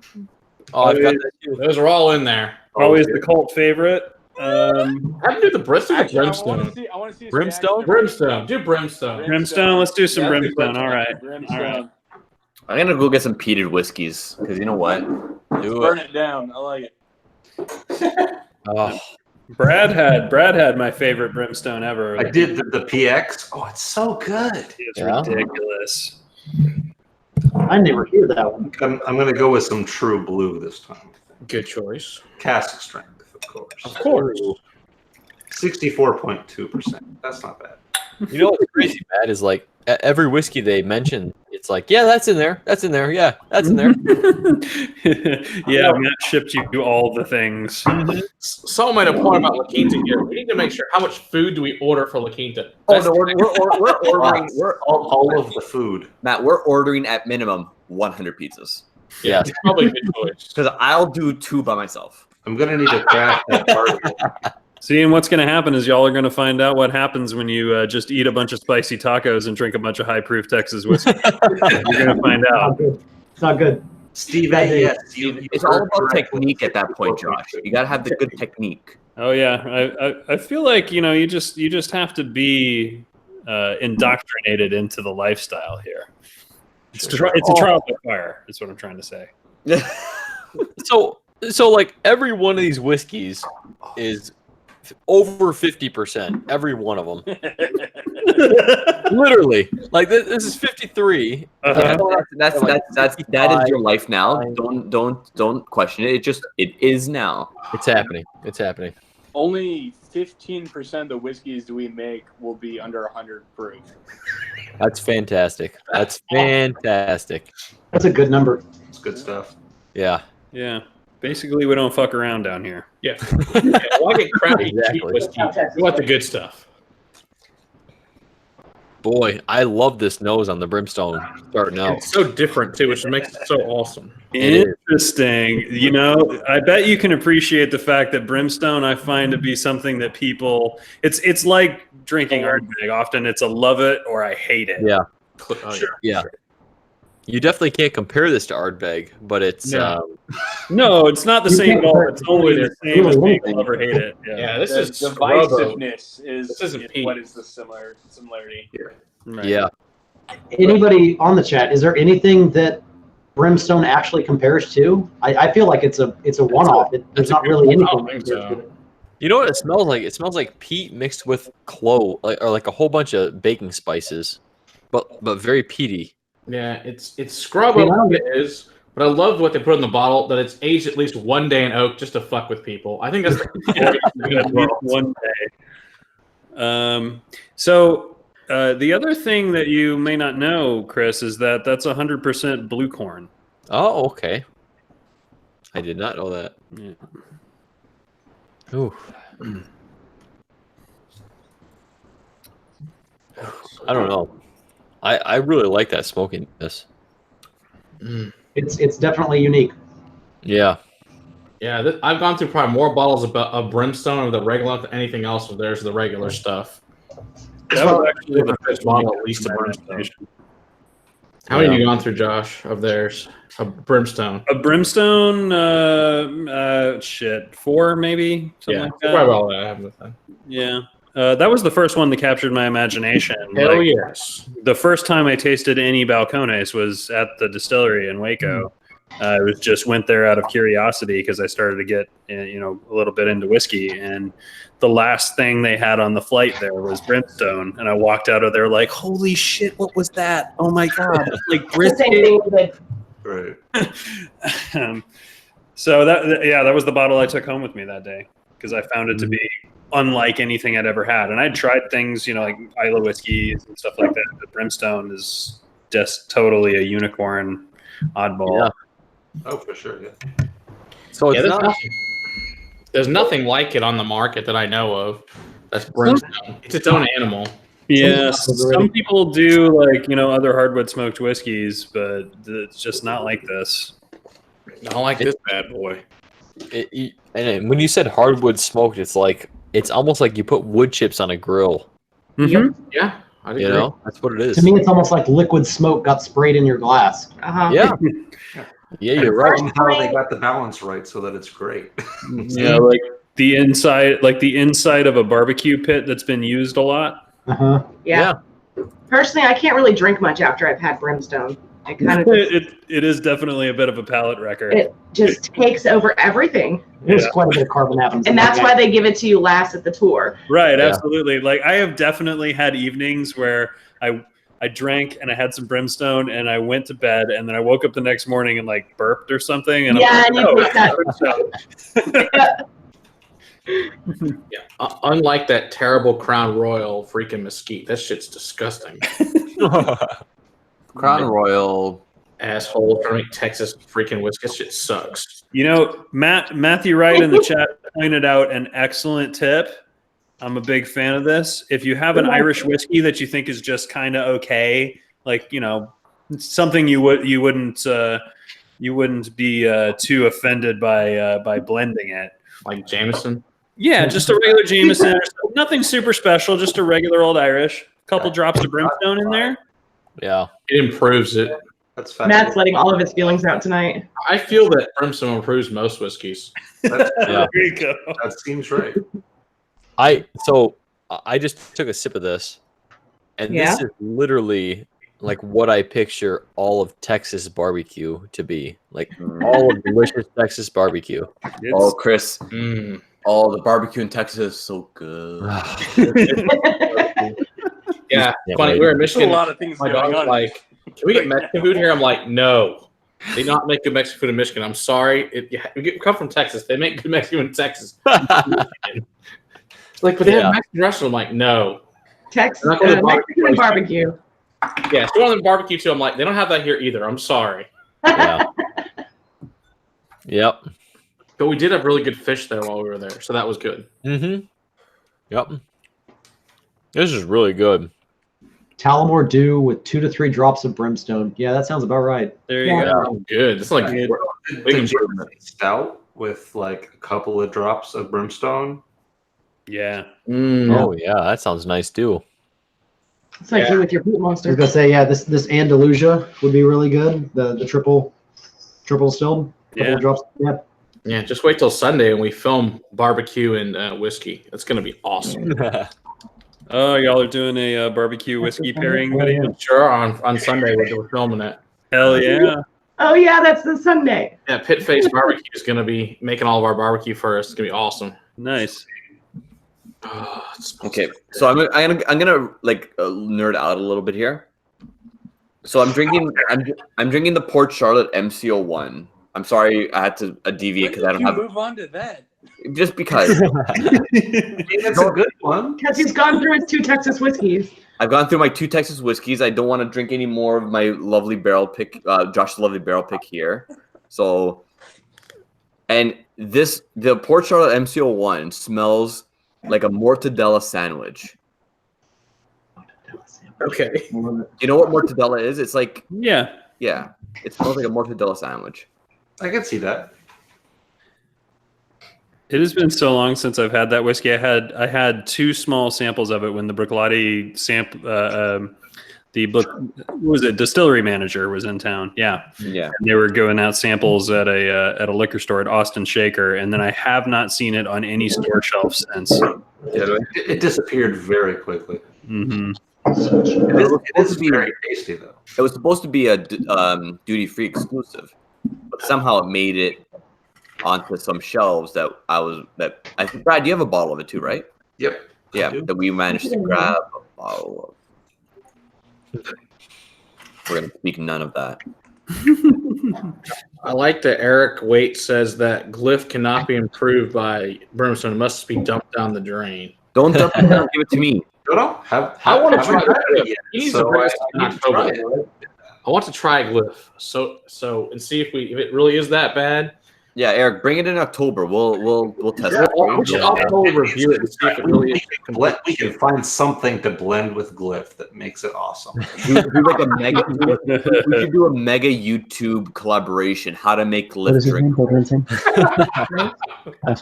Everybody, like a big ass round table of all of us. Challenge accepted. Yeah. Absolutely. So Chris, how do you like that Brimstone? It's really good. I mean, this is, like I said, this is exactly what I picture just Texas barbecue like to be. Oh, for sure, yeah. No, Brimstone is great. It's so good. I love that smokiness. Oh, Travis says he's going to try Octomore 8.1 for the first time. I just said, bless your heart. It's good job. so good. Tell us, Oh yeah, it's good. tell us what you think. It's such We're a all good waiting. whiskey. Robert, how many expressions do you make at Iron Root? Matt's got kids. So right now we have 6 actual releases, and then we do a bunch of single barrel releases. We do a ton of experimental stuff every year. I mean, we've distilled over 16 different species of corn, 5 rye species, 4 barley species right now. So, and every year we do a lot of fun single barrel releases. So there's 6 core and then a bunch of stuff outside that. So That's and awesome. those one-offs, the single barrels are only distillery exclusives, right? Like you have to be at the distillery, or are they available on shelves too? Most of the time, we make them available to to people coming and picking barrels. For us, it's half the fun. So rarely do we do any of the one-offs for our own purposes. But I think probably the end of this year we might do one or two for us. But I always like making those available to other people first to come and find them at the distillery. So. How many barrels do you guys have at the distillery? We have about 700 right now. Nice. Yeah. Sweet. Yeah. Not nearly enough. Not nearly Yeah. enough. It never is. Yeah, the demand keeps rising. Yeah. Tons and tons of interest. So that's Yeah, Yeah, keep making trying great to age whiskey, stuff man. up, and people keep buying everything. It's making it difficult. Yeah. What you get for making good product? Well, Those damn customers just keep buying. Terrible problem to have. And Robert, I talked to Mirage today about our plan. They said they're totally in on that. So we'll talk about it after the stream, but they were totally cool. Secrecy. secret plan. Secret.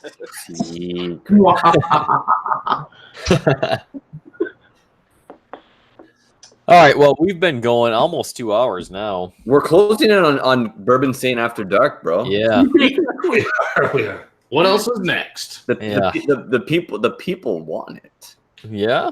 The people want more. Josh will Bourbinsane is take his already shirt off. almost I'll take my in the dark, pants off. so. It'll be a good time. just pour Our some more main BBC, system, be all right. eBay, that is accurate. Is it Josh, sad I mean, that scream I don't Balcones, believe I'll it's scream on Super right now? Sata Mortadella, and it'll be a good time. I mean, I'm down to try one more thing if you guys want to keep going. Yeah, Now, pick that was one more good. thing. I mean, why not, right? I still have whiskey in my glass, so We'll go as long as you want. I don't care. I'm not in any hurry. Yeah. You Pick still got plenty of samples, Chris. Yeah. I We got have about this to probably try. 18 more samples to go, so we're gonna have to do a part 2. Yeah. We're Chris, going. I'll stay Travis up, is giving his, I'll stay up all night with you, brother. Pick something. I Pick won't, something if but I have I'll it. catch up later. What about the Garrison Brothers Bahalarama?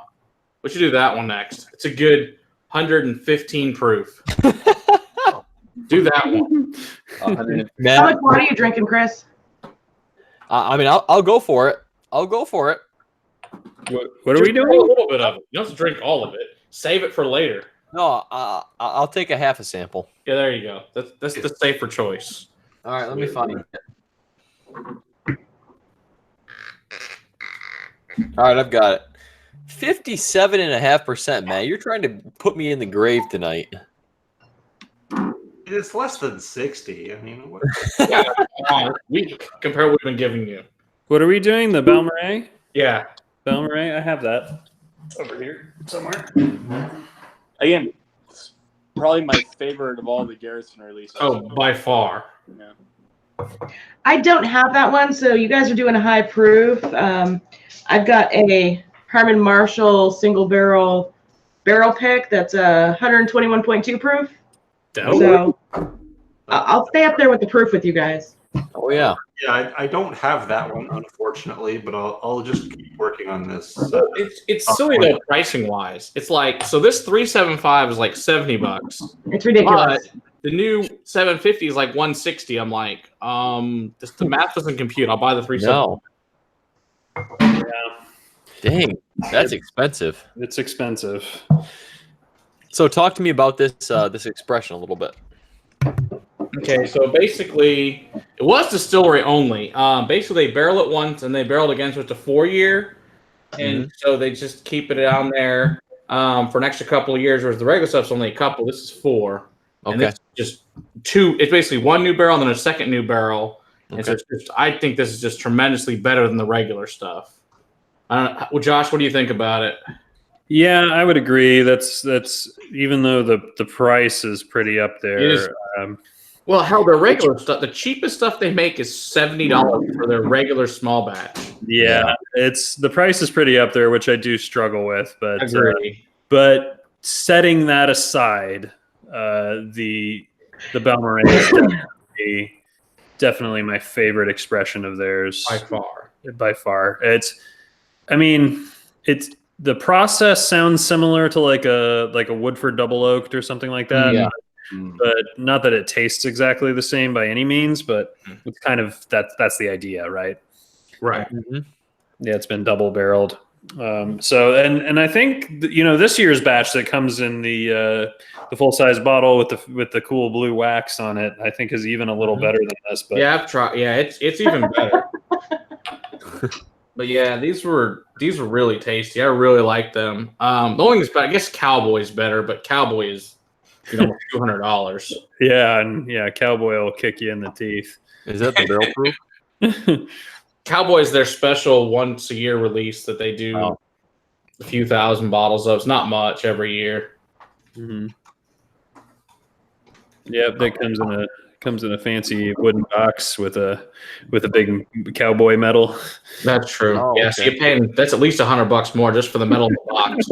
Sure, yeah. Yeah, it's You tasty. gotta pay tasty extra stuff, for the though. blend. That's just standard. Yeah. Carl Ivy said Balmoral gave $100K to the Balmoral State Park and Natural Spring. Give money from each bottle to park restoration. That's kind of nice. Yep, yeah, it is a charity donation type deal. So, Yeah. Yep. So Still pricey, of course, but yeah, It's it's pricey, expensive, but but it's good whiskey. yeah, if I separate the price out, the flavors, quite good. so Yeah. initial 12th pour of the night nose. It's still got dusty corn in it. But I think it has a nice layer of sweetness to it too. Josh. I'm just laughing at Eric Waite's comment. Yes. Put the cowboy medal on a chain and call yourself a cowboy some other. That's a solid plan. Yeah, we'll for us Texan Psalms, so we'll change our name to the Cowboy Psalms. Good Lord. Oh, amazing. Eric always Carl Ivy is saying tacos are here. God, Tacos. Tacos. Oh, tacos, Carl. Carl, why do you want to make an enemy out of me? Come on. Seriously, like I kind of hate Carl right now. Yeah. We know Carl's having a great night after part 1 tonight. So Yeah, for real. Yeah. Sure. Yeah. I'm surprised it took this long for him to get tacos. yeah. Chris, how you feeling, by the way? I feel fantastic, Vito. Thank you for asking. Yeah, I bet you appreciate do. that. It's okay, man. I'm right there with you, bud. Wait right till there, tomorrow. right there with you, bud. Yeah, Ready you to got go. more things to do tomorrow. I'll report back tomorrow and let you know how I'm feeling. I'm just really happy that I don't have anything to do tomorrow morning. Yeah, me too. Finally getting a day off work. It's gonna be great. So I'm done with whiskey. I'm gonna switch over to food. Nice. I'm going to Good switch idea. over to That's food. a solid idea. This may be the first whiskey tube stream where there's no whiskey being consumed by someone and just food. God, lightweights. Jeez. What are you eating, Vito? What is that? He is literally a lightweight. I mean, you can't blame him. It looks like a very Italian bowl of cereal to me. It's a kidney bean salad. Yeah, it's right, like I said. I don't know what that is, but okay. It's Italian cereal. It's kidney beans, celery, carrots, onion, garlic, peppers, olive oil, balsamic vinegar. What else did I put in here? That is way too healthy, Vito. I'll tell you right now. Yeah. It's fancy. Taco sounds way better. It's easy and tasty. It's fantastic. Yeah. Mhm. You just open up a bunch of can of beans and pour it together. Yeah. Is there anything wrong with that? No, I mean, no judgments. Whatever, it's fine. No, I'm gonna have so Gretchen said that I'm gonna diet the barrel pick that we're gonna do with Robert in October. I'm gonna have a Camelback full of water, and I'm gonna have those old school like like gun holsters, but I'm gonna have paninis inside. Food. I like it. So I'm just gonna pull out panini and eat it. You need to wear some cargo pants and put snacks in all your extra pockets. Yeah. See, now Robert's not really the one you have to watch out for. It's when Jonathan starts pouring you various things in the warehouse. That's when you need to look out. I'm gonna need to rent a go-kart for this trip, aren't I? So Probably. Honestly. My brother really enjoys pouring the hazmat whiskeys for everybody. Oh, I am not walking around drunk in Texas. I'm gonna need a go-kart. Okay. Because that couldn't end poorly. I'm pretty sure he just does it for his own amusement. Would be better than walking. That's all that matters. and now I'm going to be dreaming of hazmat iron products all night tonight. Yummy. Ah. They're good. They're very good. Yeah, I can imagine. Yeah, Speaking of are quite good right now. Speaking of Iron Root products, shameless plug. We're going to be at Total Wine, hanging out in the whiskey aisle tomorrow here in Austin. If anybody's around Austin, pouring samples of Iron Root for folks. 3 to 6 p.m. tomorrow at the Far North Lake Line Total Wine. Nice. That's awesome. I'll be there too. No, I won't. Yeah, come on, Vito. I'm definitely. You gotta get on a plane right now, Vito. It won't be the first time that I. Get on a plane now. You can still make it. Yeah. It won't be the first time that I bought a plane ticket at 12 a.m. and hopped on a plane 4 hours later to Texas. So That's true. it's a true. That's a true story. It is a true story. I bought my ticket 4 hours before my flight last year to Austin, and flew. I was like, okay, fuck it, I'm going to Austin. I booked a flight, got on my car, went to the airport, landed in Austin. I think if nothing else, if you can't make it out here in the flesh, then I think when I'm doing a tasting like this, I need a flat Vito for. Yes, we need to get a Vito doing like a thing now. Yeah, I need flat Vito just to feel like you're here with me. I mean, it'll be very easy. It'll probably be like that big. Just like we'll have a barrel and like some bottles set on it and a little sign, and then just a tiny little figurine of Vito. People will be like, "What the hell is that?" And be like, "Don't worry about that. You want to try some whiskey?" Oh, that little guy? Don't worry about that little guy. Yeah. He's my mascot. Did you know anybody before you came down here last year at your random 4 hour prior to your flight? Well, I knew Brad really well because obviously he's 4 hours away from me. So we by then we had hung out twice, and then I was talking to Josh almost daily, Josh and Gretchen, and a couple other people in like the Austin area. So like I knew people, and Christina and Lance, like the Ardbeg cult. So like I knew people that were going, but I only met Brad in person. Okay. But I was like, you know what? These people are good people, and they're great people. So Sound like the rest of us. We didn't know jack shit. We just showed up. Yeah, I didn't know anybody. We didn't know anybody before. We talked to Matt, Didn't know a soul. but never met him face to face. yeah, we had a pretty solid group of like acquaintances on like a chat, and then we just sort of all met in Austin in Austin in August. Yeah, ours is all through Patreon. It's like, hey, let's get together. Let's go hang out and have dinner, and let's bring some whiskey together. Went from 10 people to like 60 people at La Quinta, but hey, it's all good. Some whiskey, Matt says, a whole trunk full of whiskey is what he Something like that happened. The elevator. And then we broke the elevator, and it's all good. Just roll a barrel into the. Oh, I like this plan better. Let's just roll a barrel in. Yeah, that seems. There you go. Could be at least a couple of barrels. Don't. Between now and then, Matt, you need to get a barrel and pour all the whiskeys in it, and just let it blend. Bring it down. Robert, if you pick a honey barrel, I am totally into going big time money to bring that barrel down to Texas. That would be awesome. I can't imagine looking in their face. Honestly, like just put the thing in the back of the truck, and I mean, I'll go in on it. That honey barrel, we'll drink that thing all night. Imagine our faces. We roll in a fucking barrel. Incredible. Just roll a barrel in.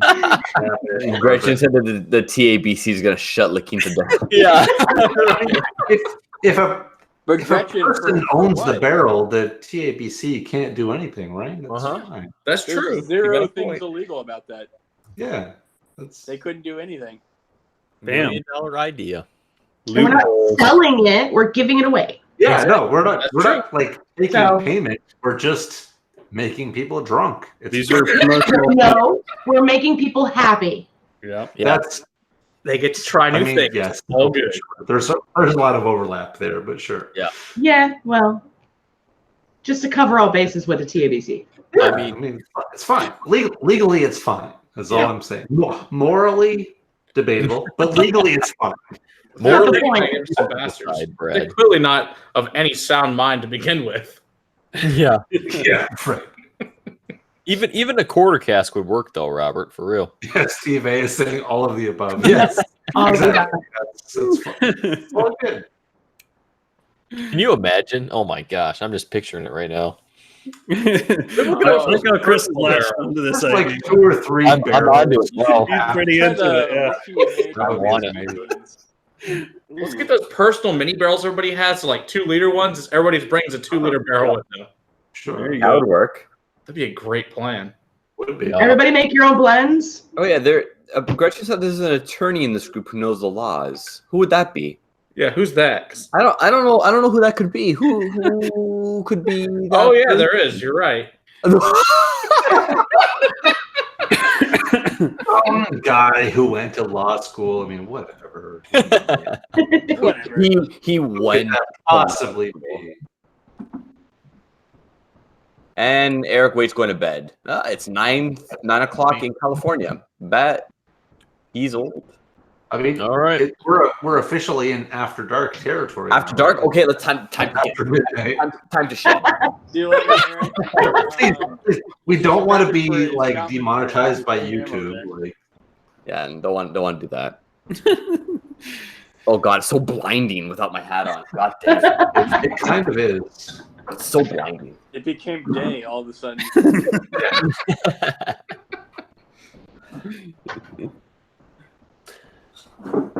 All right. More, We better Carl Ivy. More. I just wanna shine that thing with a towel, like a shoe shiner would do. You know what we're gonna have? In I October. have eyesight. That's- So in October, what we're gonna have? I'm gonna bring like a wax cloth, Oh, gee. Oh god. and we could just like wax my head. Yeah. And since in Austin, I'm not partaking in any waxing. Oh, whatever. You've already waxed stuff in Austin, so That's what I'm saying. Like, no, no, not a wax, like a wax No. shine. I'm done. wax, Okay. whatever. Yeah. You're professional, Brad. You got this. Brad's See, I already was got just his imagining making Vito's head look like a Maker's Mark bottle. That's what I Oh. I like Or it. wax on Vito. Okay. So basically, we have to pick him up, dip him in wax, and then get him right side up again, so it drips down. Drips down just right. Yeah. It's a good thing he's weird. That would be difficult. There may be. Just remember, Vito, you have to head back to Canada almost immediately because they are very litigious. So Explaining that to customs is going to be interesting. Well, why do you have wax all over your head? It was.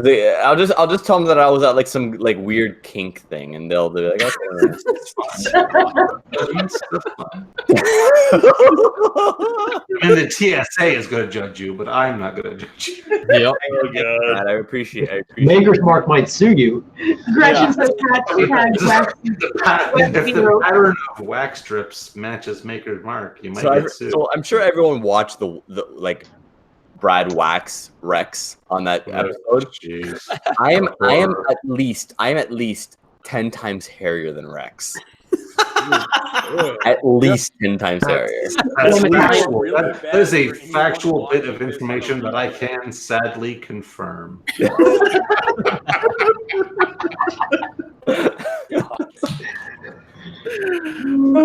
It won't be a fun time, and I will not allow it unless I'm extremely drunk. That can be a relief. I know you're going to allow I it. think it'd probably work out. I getting guarantee Do you remember where we're going? Do you remember where we're going? Yes. La You Quinta. won't, trust me, you won't get me drunk enough where I'll Frankly, I'm on the Yeah, same would flight as Vito to Texas. We're gonna be drunk by the time we land. It's yeah, fine. we're gonna be partying on the plane down. The real question is, how do you get that much red wax for Vito's head? I'm very tiny, so you can just a little bit of red. Yeah, wax. it's Several he's- candles. Start flexing it out. Does it have to be red? Can we multicolor? I mean, it should be yellow considering our YouTube color. So Yeah. There you go. Yeah. There you go. There you go. All right, Matt, I'm going to do one more. It's happening. I'm doing one more. Devolved You're blind? 30 minutes ago. Just pick one randomly. Perfect. Yeah, let's see what you got. Grab one. All right. There it is. Balcones Texas Rye. Oh, hey. Actually, I think I have the. All right. This is another one of those divisive whiskey. So, It's a it's device. 100 proof rye. I do. It's 4 kinds of rye. It's all rusty. The kinds of rye are Bristol chocolate roasted malt. I think you're gonna like this one. It tastes like no other rye I've ever had. It's very chocolatey. It's definitely very like atypical. Like Yeah. you won't go, oh that's a rye whiskey, right? Yeah, it's actually pretty cool. Balcones came here to help us.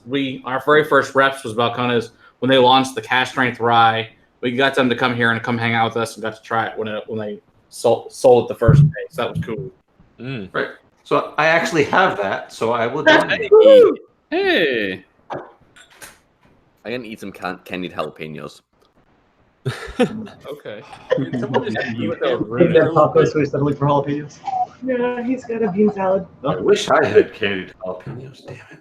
You're so good, cowboy candy, man. I know. I should have stolen some when I was down there. You missed out. No, God. So this nose is very spicy. That's typical of rye, though, right? Right, Yeah. spicy. Yeah, it's fair.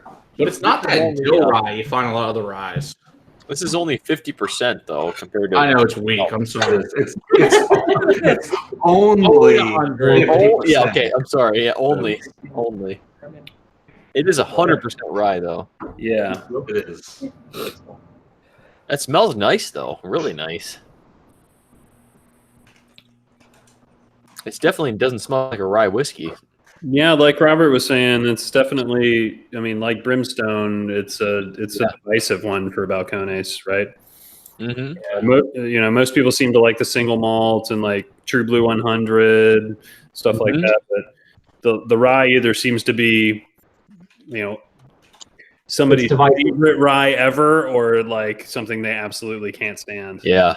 Yeah, it's very divisive. And Robert, Elbin rye, I guess, is the main rye here. What is that kind of rye, Robert?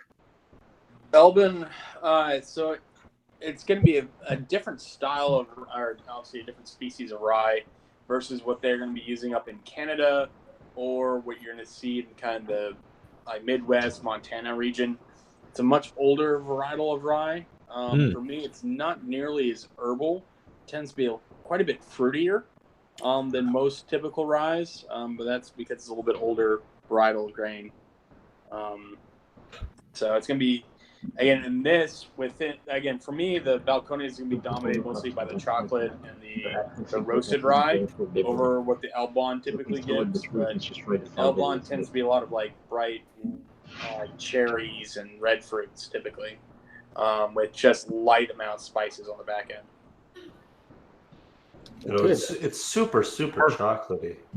Yeah, it's got to be that chocolate and crystal rye. I would think that give it that chocolatey note. I would think. Yeah. So Chris, have you had those chocolates that I think mostly at Christmas time they have, where it's like a ball of chocolate that looks like an orange, and then you know what I mean? You break Yep, that I on know the table in its segments. Yeah. Yeah, I definitely could see that. And when Robert was talking about it, like saying how it's a lot more fruity, like that's kind of what I was getting, was a lot more fruity than just the normal orange or citrus, like the kind of subtle orange or citrus. It's more, honestly, more bright fruit. Honestly, We got a question. Is it 100% rye in this? Yes. It is. Yeah, it's 4 kinds of rye, but it's 100% rye. Yeah, it's 100% rye. I think this is just a really cool concept. I think it's the most unique product as far as differences for Balcones, as far as their flavor goes on this one. yeah. Yep. Ooh, Still has the Balcones fingerprint, but not as distinct as everything else does. Yeah, it's definitely a little bit of an outlier. It is. mhm. It's definitely chocolate. Like once I took a sip of that, it's chocolatey. Yep. Yeah. Very rich, very chocolatey. Very. The first time I ever tried it, they made a old fashioned at the distillery with dark chocolate bitters. Ooh, that sounds good. Oh man, delicious. That was probably really good. Yeah. That sounds awesome. Was that with the regular one or the Cask Strength one? I think I've only ever had it with the regular one and in a cocktail. But That sounds awesome. yeah, really, really good. Wow. Yeah, and this thing is 15 months old, by the way. Wow. Wow. Jeez. Texas. Damn, Texas with their aging. It does still have a little bit sort of a like oatmeal raw cereal kind of note to it too. It's cereally a little bit, the raw grain kind of thing. Yeah. Right. But they're trying to preserve the unique qualities of that grain, the different types of rye. I think so. That's a little bit deliberate, I think. But the chocolate is so pronounced. And in the orange, when you describe that orange chocolate, like that is what it is on the palate. Mm-hmm. Yeah, it's got a lot of espresso and coffee beans. Like if you shoot on coffee beans like that as well. What the hell is that? What's going on over there? A little cork squeak? He was trying real hard, but it didn't work out very well. It's fine. It's fine. Nobody noticed. It's fine. Pouring myself a little iron root. You're totally maintaining. It's all good. There may be several people on this call that are drunk. Yes. But it's fine. Yes. Hey, Robert, while I have a minute, is there anything that you can or are willing to share about the barrel that you sent over to get bottled into this Alliance series? Yeah, I can tell you a couple things about it. So that is it was a bloody butcher corn mash bill. So for us, we're typically using the heirloom corns as a flavoring grain. So it's going to be 95% yellow corn and 5% of that bloody butcher corn. It was aged in a really kind of unique cask that's called a wave stave. So they actually carve grooves into the barrel. Yeah. And then when they char it, they do a very light char. So it's just a char 1. So the tops of the waves really get charred, and the bottom part of the wave only gets toasted. So it's a combo of a char and toasted cask. But it creates like a really unique surface area in there for us. See a lot more like a smoky character will appear, especially early on.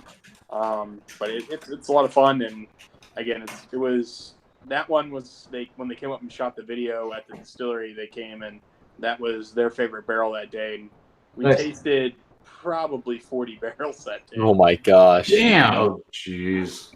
That's insane. Yeah. Craziness. Just another day at work. Yeah. It's a good gig if you can get it. I mean, come on. Right? Yeah. I'd like to get that gig. I have one of those gigs. It's a wonderful gig to have. It Seriously. really, really is.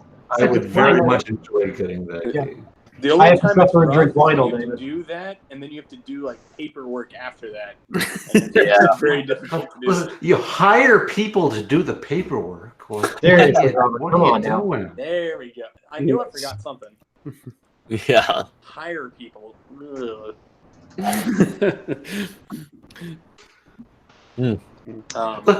Listen, I could do paperwork. Like, if you need somebody, From Canada? it's Yeah. fine. It's fine. You can do it. I like it. You're hired, Brad. You're hired. There you go. Perfect. Perfect. That's Make not so the dreams happen. Paying you, in peanuts, but that's okay. You can pay That's it, but you'll be okay. actually okay with me. I would not mind that at all. I'll That's trade you a that's barrel. perfect. My bills are paid. I don't care what I paid. It's fine. Brad, if you do all of my federal paperwork, you can pick out whatever barrel you want, and that will just be your barrel. Consider it done. That's Can I have a dog too? Just Brad, send this it is to me. If you want to Consider it right now. done. You It's can't fine. back down. We can No, work that's out fine. deals. Yeah, no, I'm 100% on board with that. I used to go to Canada. That's the hardest part. Yeah, I mean, it doesn't require U.S. citizenship. It does not. Then that's fine. That's all good. You can totally get it, Brad. Yeah. Gretchen has a good point that Brad normally is just trying to get fired. So If I can get fired from Cask Strength and do paperwork for Iron Root and get free Iron Root, sorry guys. That's a win-win-win. I mean, here's the deal. He goes, the other two of us go too. Ooh. Yikes. Okay, no, I don't agree to that, actually. No. You guys are not part of this deal. I'm just trying to make my own way.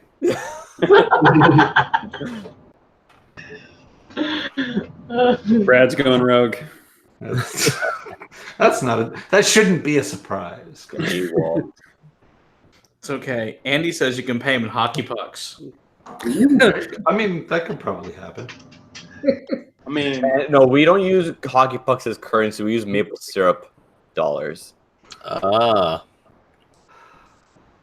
See, I thought it was the Ludi. You'd think it would be the Louis. No, you're wrong. It's not, yeah. You're not from there. You don't know. I don't know. That's right. Well, final thoughts for me. Like, I am a fan of this rye for sure. Nice. all right. What are you drinking next? Oh Lord. You got one more, right? Come on. We're already in after. There's always room for one more. I mean, I'm not opposed to it. I'll do it. Arm. Go and twist my arm, why don't you? All you have to do is ask the question. Yeah. I'm just sitting here nursing my brimstone. Go on. Do a blind one. It's so much more Probably for fun. the best. Another blind one? Yes. Well, I'm saying, like, don't even look at the label. Just pour it in your glass, not know what it is. All right. We'll find out later. Well, we got to know because I got to pull the bottle up. This is going to be like a true test of my palate to see if I have That's right. anything left at all. After 130 whiskeys, can you still taste? I can't. No, I can't. I know. All right. I'll grab blind. I won't look. Well, then you got to tell me so I can hold the bottle up because I don't know what it is. I'll hold the bottle up. I'll look away. There you go. It looks very light. I'll say that. All right. Is the label facing? Yeah, it's not facing me. I can't read it. And you're gonna have to talk so that. Can you see? Can you see it now? No, the label. No, it's not Just focusing. to tell me what it is. Anyone? No. No. Let me Yeah, look a little closer and see yeah, if it's it blending It's not in. focusing, Chris. Come on. I want to do this blind. Come on. It's fine. Just drink some and then tell us what the label Right. says. We can't read it. Take I'll a, know what it is after. I have no idea. Is it whiskey? Oh, It's God. whiskey. We assume that. I have Smells. a feeling it's a Texas I mean, whiskey. they're not all whiskey. Let's, be. Well, you're right. The Rumble was not whiskey. That's true. True. It doesn't smell very, very high. There, take a sip and then Either read the that- label. It's either that or you're getting used to that high proof. Yeah. Yeah. true.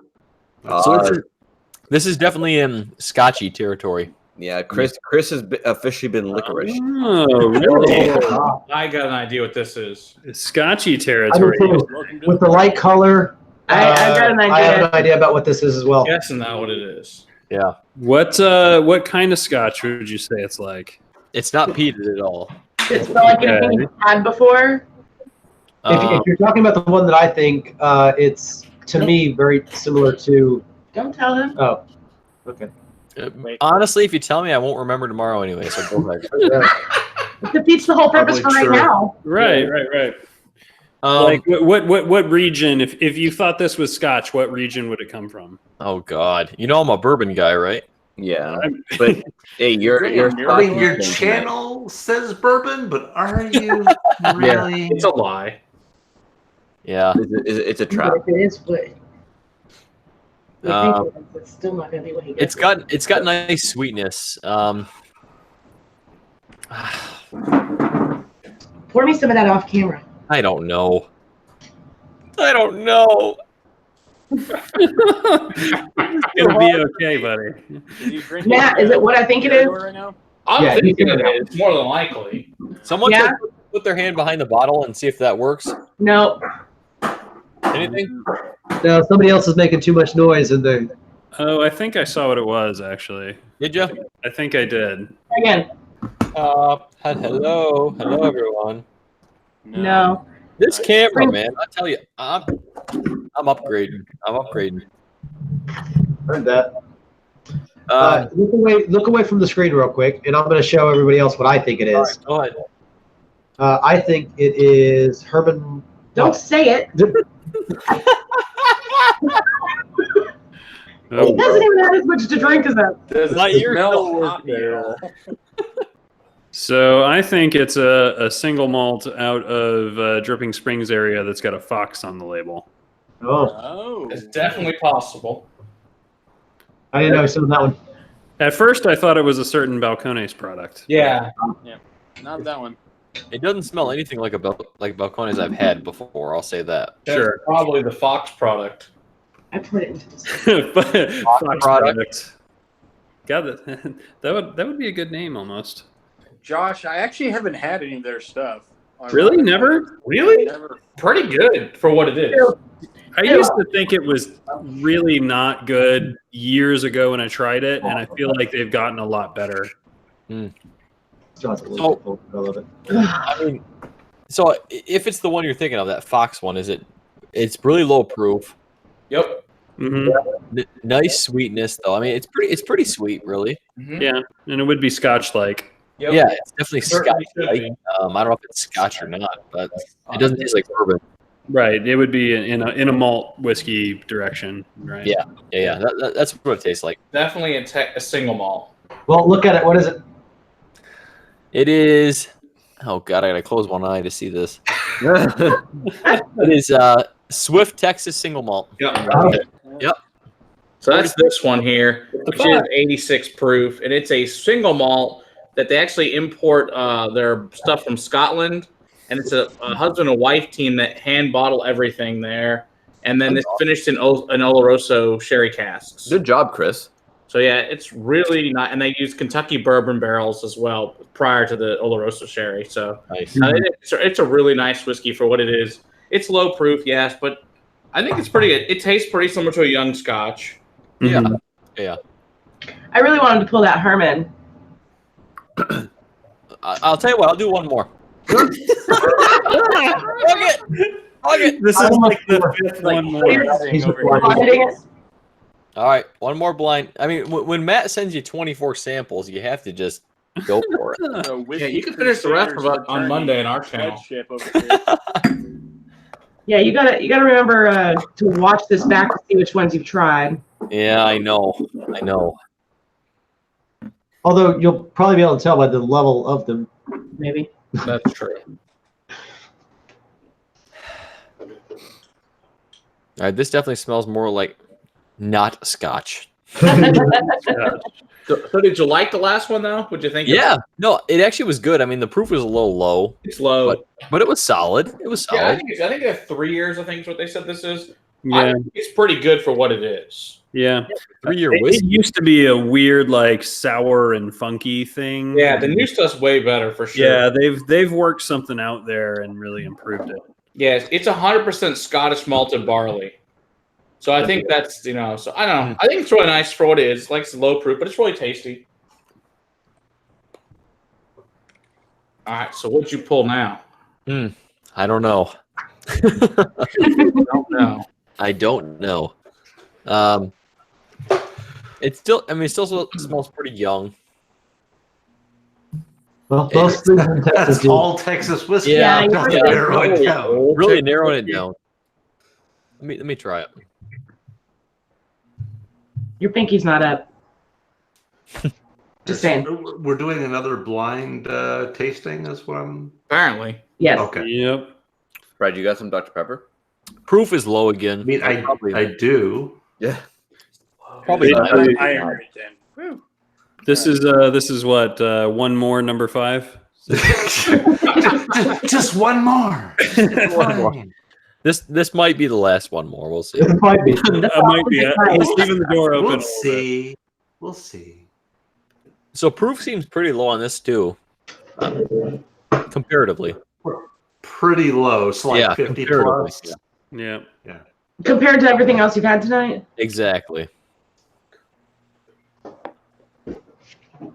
I mean, at this point, all I can say is proof is maybe 90 or Thank a little you. bit less, and it's not a Scotch. That's all I can say. It's fair. Maybe it is. Maybe it is a Scotch. I don't know shit. So what's the label say? The label says 1876 Texas Straight bourbon finish in something I can't read from Matt's handwriting. Port barrel. Port. Yeah, bad boy right here. Side of the We're living our problems right there, man. Can't read Matt's handwriting. Yep. Well, that's an old problem all YouTubers have that I send shit to. They can't read it. So, don't feel bad. Yeah, I'm glad we get to label our own. Handwriting over sucks there. hard. I'm hey, not sure no, I can I'm read going my to own read the handwriting at this point, so that's fine. But yeah, it's a port finished in it's a straight bourbon from Texas, finished in Napa Valley port barrels. Mm. So yeah, it is low proof. It is only 85 proof. Yeah. Mm-hmm. Water. I think it's the man a label maker for his birthday. Yeah. Probably for good idea. everyone in That's a good YouTube, call. I think would be good to get a label maker. But fuck that. It's more fun to people to are drunk and read. Yeah. To try and read it. There is something to be said about just not understanding what you're drinking. Matt said I could get a label maker, but fuck that. Yeah.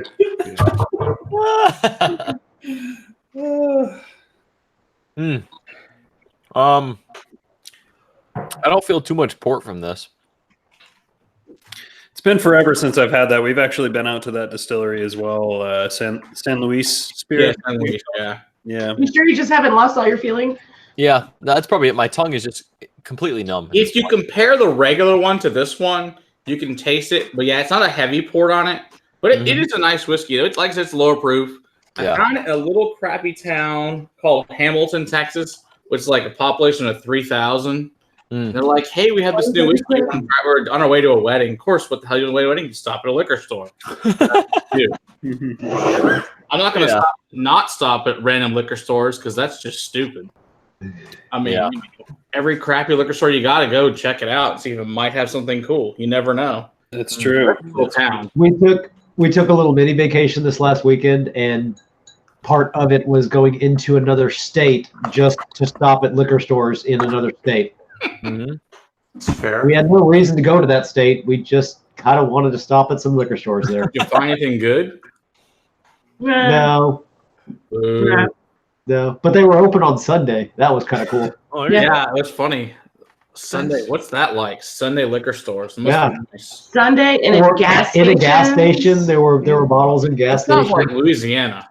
Yeah, it was. Yeah. I mean, they're open here on Sunday, but not in a gas station. Yeah, in Michigan, I went into some place that sold a bunch of other shit, and then they had liquor. Nothing good, but they had liquor. The funniest shit was the Buffalo Trace literally had so much dust on them. No one must buy Buffalo Trace in that town, which is hilarious.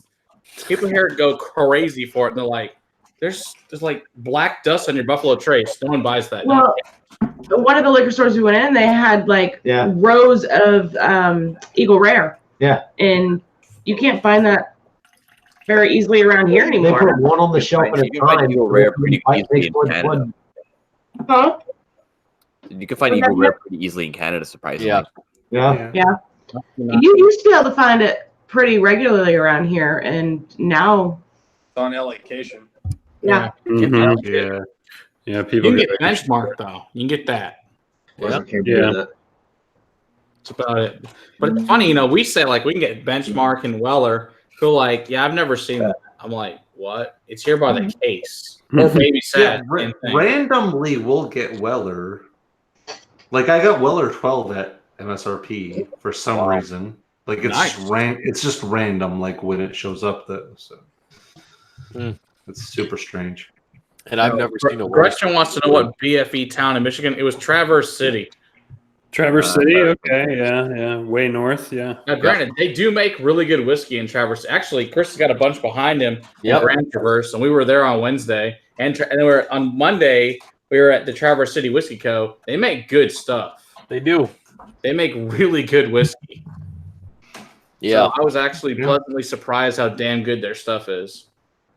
And they have this really cool one at they make an Isle of Rye, which was awesome. Yes. At the Grand Traverse. That shit was good as hell. You like that? I love that, and I also loved all the barrel strength stuff from Traverse Whiskey Co. It was freaking awesome. I'll bring some samples of that Isle of Rye down. Dude, yeah, hell yeah, that shit's good. Please do. Yeah. That sounds amazing. Please, How have we yes. not gotten sued I need for some of winning that. Isla. Holy God. Don't know, just there's a box that will get SWA finds that one out. That's not gonna last long. Yeah. Isla and Rye, like it actually works really well together. Yeah. awesome. But yeah, we had a couple of those. It was good. Yeah, I was really surprised really how good Michigan whiskey really was really good. Mm-hmm. I was super happy with that. Yeah, I'm glad you had a good trip. Yeah, we did. We had a great time. Even all the gins and vodkas we tried are actually really good too. Yeah. Yeah, They make good stuff up there. So I'm glad to see that. for sure. So what else do you want to try?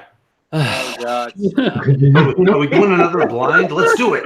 Go for it, Chris. You can do it. Reach for something. How many got left? I almost feel bad for Chris, but I know that I'm going to be put to torture in Austin. So It's fine. Yeah. I'll Chris, return your favor, don't worry about it. if you pick something I have, then I'll have it with you. But what? All right. This is an orange label. Is that going to show up? No. Orange label. Actually, okay. it does. But hold up again a second. Yeah. I need to see which one. Hello. Can you see this? Yeah. Yep, see it. Got it. Yeah. Hello. Hello. That I Got actually don't have. You don't have Oh, that. Milo, apparently I you don't have bring it any all. of that. That's depressing. yeah, there it is. It was coming in clear for a second there. Oh, I got it. I know what it is. Yeah. Okay. Question what that? You know what? Okay, so Matt, I have an idea for you. Put a number to every single one of your bottles, right? So that when you send them out Good as idea. samples, not only do they have the name, but they also have a number. So they can just be like, it's number 1, and you'd be like, okay, I know which one you have. Now taste it instead of Yep. trying to figure it You out. know how long it'll take, Vito? Huh? I don't You have have that. another reason why he needs a label maker. If I had to label them by numbers, that will take me forever. I'll do it I'll for you. help you. It's only 24. That's these. That's these. I thought you wanted to put a number on all of my bottles. I'm like, We that do, would man. take That's, forever. yeah, it's all like 2,400, Yes. 4,800, whatever it is. No, we're not Yeah. doing- Yes. So immediately, this is black licorice. Yep. Yeah. That's what it is. Yeah. As it should be based on what it is. Yeah. Is it Jägermeister? Matt, No, thank Oh, you. no. No, It's not Jägermeister. it's not Bobby and Sam. Thank sweet Jesus.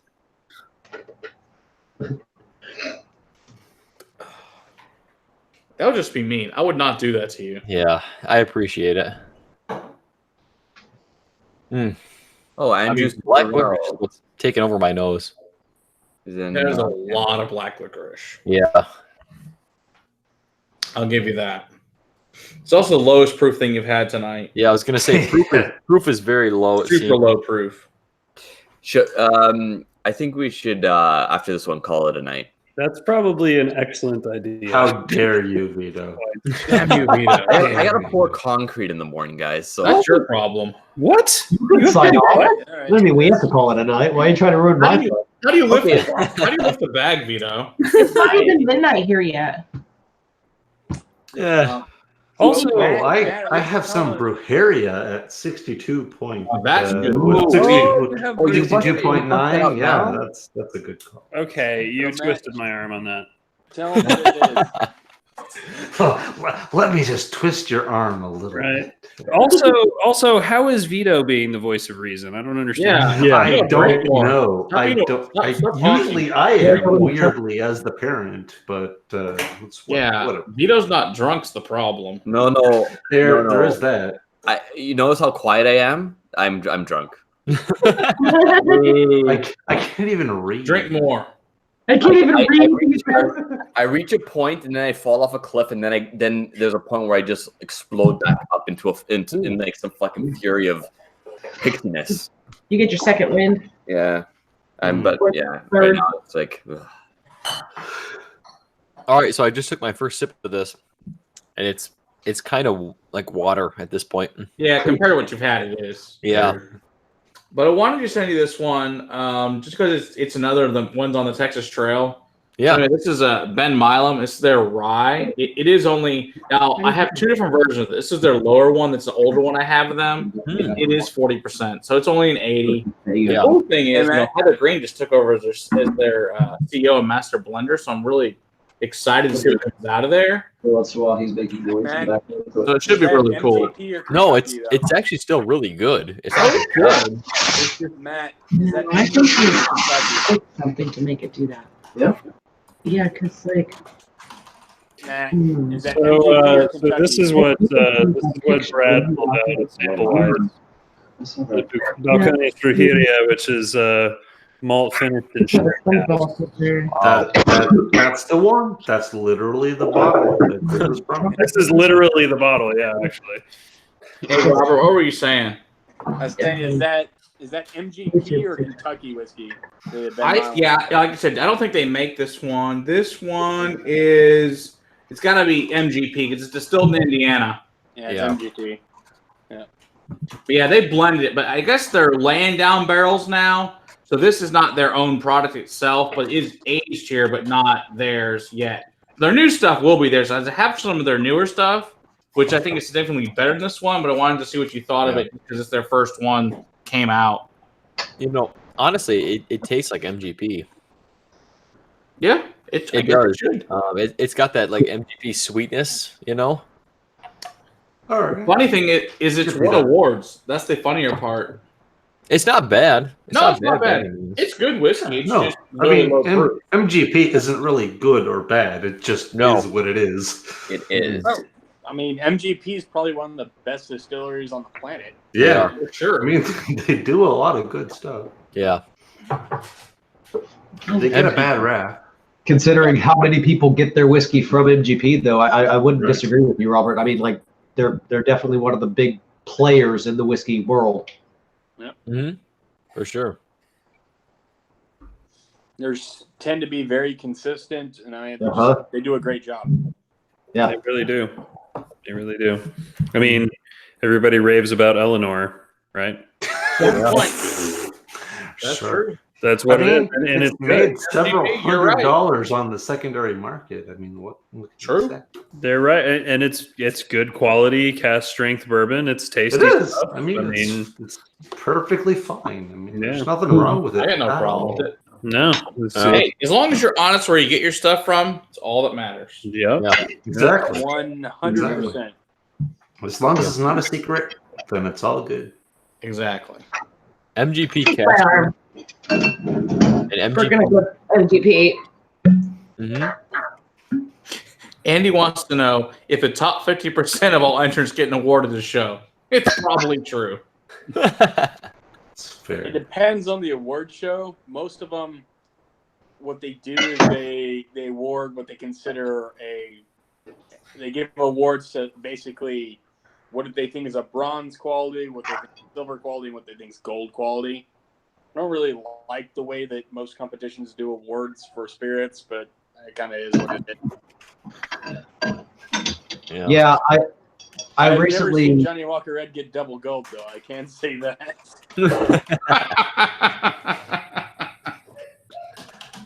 I recently took part in my first wine tasting and judging, and that was an interesting process and not at all what I expected it to be. But yeah, it's very quick and yeah. Now, for wine, is it the same thing where you taste it, or do you actually like swallow the whiskey or swallow the wine? Oh no! I mean, we tasted 130 over 2 days. So yeah, we was spinning the entire time. Yeah. I mean, you can imagine tasting 100 or 200 whiskeys, even with spitting. Yeah. You're still trash. Yeah.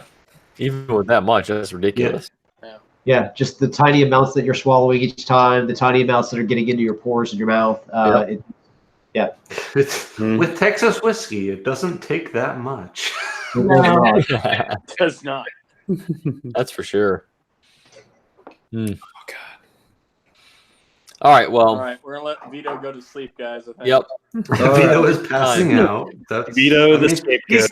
He's wee, so it makes sense. Small little man. What can we say? But really, thank you guys everyone, so much for coming on for Texas Whiskey Night. I learned a whole bunch just trying all these samples and blind samples too. I mean, I wasn't expecting that, but it's eye-opening, all the stuff that's out there. So thank you guys so much. Thank you, Chris. Yeah, thank you. Yeah, for Thank sure. you. Thanks for having us. And I'm definitely down to do a part 2 because I still have about 50% of these samples left or more. We can do it on Monday night in our channel. Part 2 needs Monday night. Monday night. Oh, jeez. Okay. I'm busy for some reason. I can't tell you why exactly. So Monday night I'll be over on Whiskey Crusaders channel, and we'll be probably drinking some more. So Yes, for sure. We're good. All right. let's do a quick rundown. Let's start with the Whiskey Crusaders. Go ahead and plug your channel. Let us know what you guys have coming up down the road. Yeah, well, we're obviously Whiskey Crusaders on YouTube. We're also on Facebook, Instagram. On Sunday, we're actually shooting our whiskey and barbecue pairing, which will be fun. We found out, unfortunately, that our Sagamore barrels will be delayed till mid-August, but they are still for sure. So, because of damn liquor store, sorry to those guys, they took too long to get their freaking little label approved, the little stupid sticker at the top. But freaking government bullshit. Yeah. It's in a way, Yeah. but we'll get it though. So it's coming like mid-August, so it'll still come out, which will be awesome. So we're really excited about that. So those are the major things that are coming up for us, and of course, regular reviews and all that good fun stuff. And I guess we'll be doing hopefully next month or so a coffee and whiskey review with one of our friends here that comes to our whiskey club. Also owns a coffee maker company, and we do nice. coffee and whiskey stuff. So it's gonna be fun stuff coming up there. Awesome. Sweet. Very cool. All right, and Cask Strength, let everyone know about you guys. Learn new things about what's going to happen to our channel. The big thing we have coming up, I think, is the July 13th. We haven't actually set a specific start and end time, but we're going to do, since we just passed 1,000 subscribers, we're going to do a lengthy, maybe not 12 hours long. Probably not 12 hours, but like 4 or 5 or 6 or 7. Or 12. I think right now, in terms of, because I have the schedule, it looks like we're probably going to be going at minimum 8 hours. Just leave it open-ended. So we have a bunch have of a nap in the middle. guests that have signed up to come for, I don't know, probably half hour at a time or something like that, right? Yeah. So we'll have a bunch of awesome people dropping in there. We'll also probably be working on some merchy things, shirts, coins, all the cool stuff. So Yay! Matt, I'll message you later or talk to Sarah about what you messaged me about earlier. Okay. 13th. I told him already. Okay, perfect. Thank you. I'm more efficient than he is in that. Yeah. No, he was out of town. It's all good. Awesome. And then Robert, thank you so much for joining us tonight too. Yay, Robert! Yay, Robert. Awesome. Yay, Iron Root. Guys, go get Iron Root stuff because it's tasty AF. Yeah, It is. It is. pretty honestly, good. like so good. thoroughly impressed. Like I can't even like for being that young and getting the flavors you're getting out of that whiskey. It's just ridiculous. So I wish I could get it here. I really do because I'd be spreading the word a lot more locally for everyone. You know. If only you knew some people. Yeah. If only you knew a guy who could get you some. I'm actually working on Ace Spirits right now. So working on getting some stuff through them for you. Excellent. That's not going to help us in Canada, though. What? Yeah. You're in Texas, man. Brad, you'll be able to get the boutique whiskey stuff. So All right, fine. No, I'll just that's mule awesome. stuff from Texas. That's fine. All right. Well, thank you guys so much for hanging out tonight on Texas Whiskey Night. Awesome time. I'm planning a part 2 already because it's just I overestimated the amount of samples Matt sent. So it's too much. We may have to do a part 2 and keep an eye out Monday over on Whiskey Crusaders stream. We're going to be trying some more stuff. So thank you guys for hanging out. I appreciate y'all being here on this Friday night. Thanks for spending your time with us. Stay insane, everyone. Cheers. Cheers.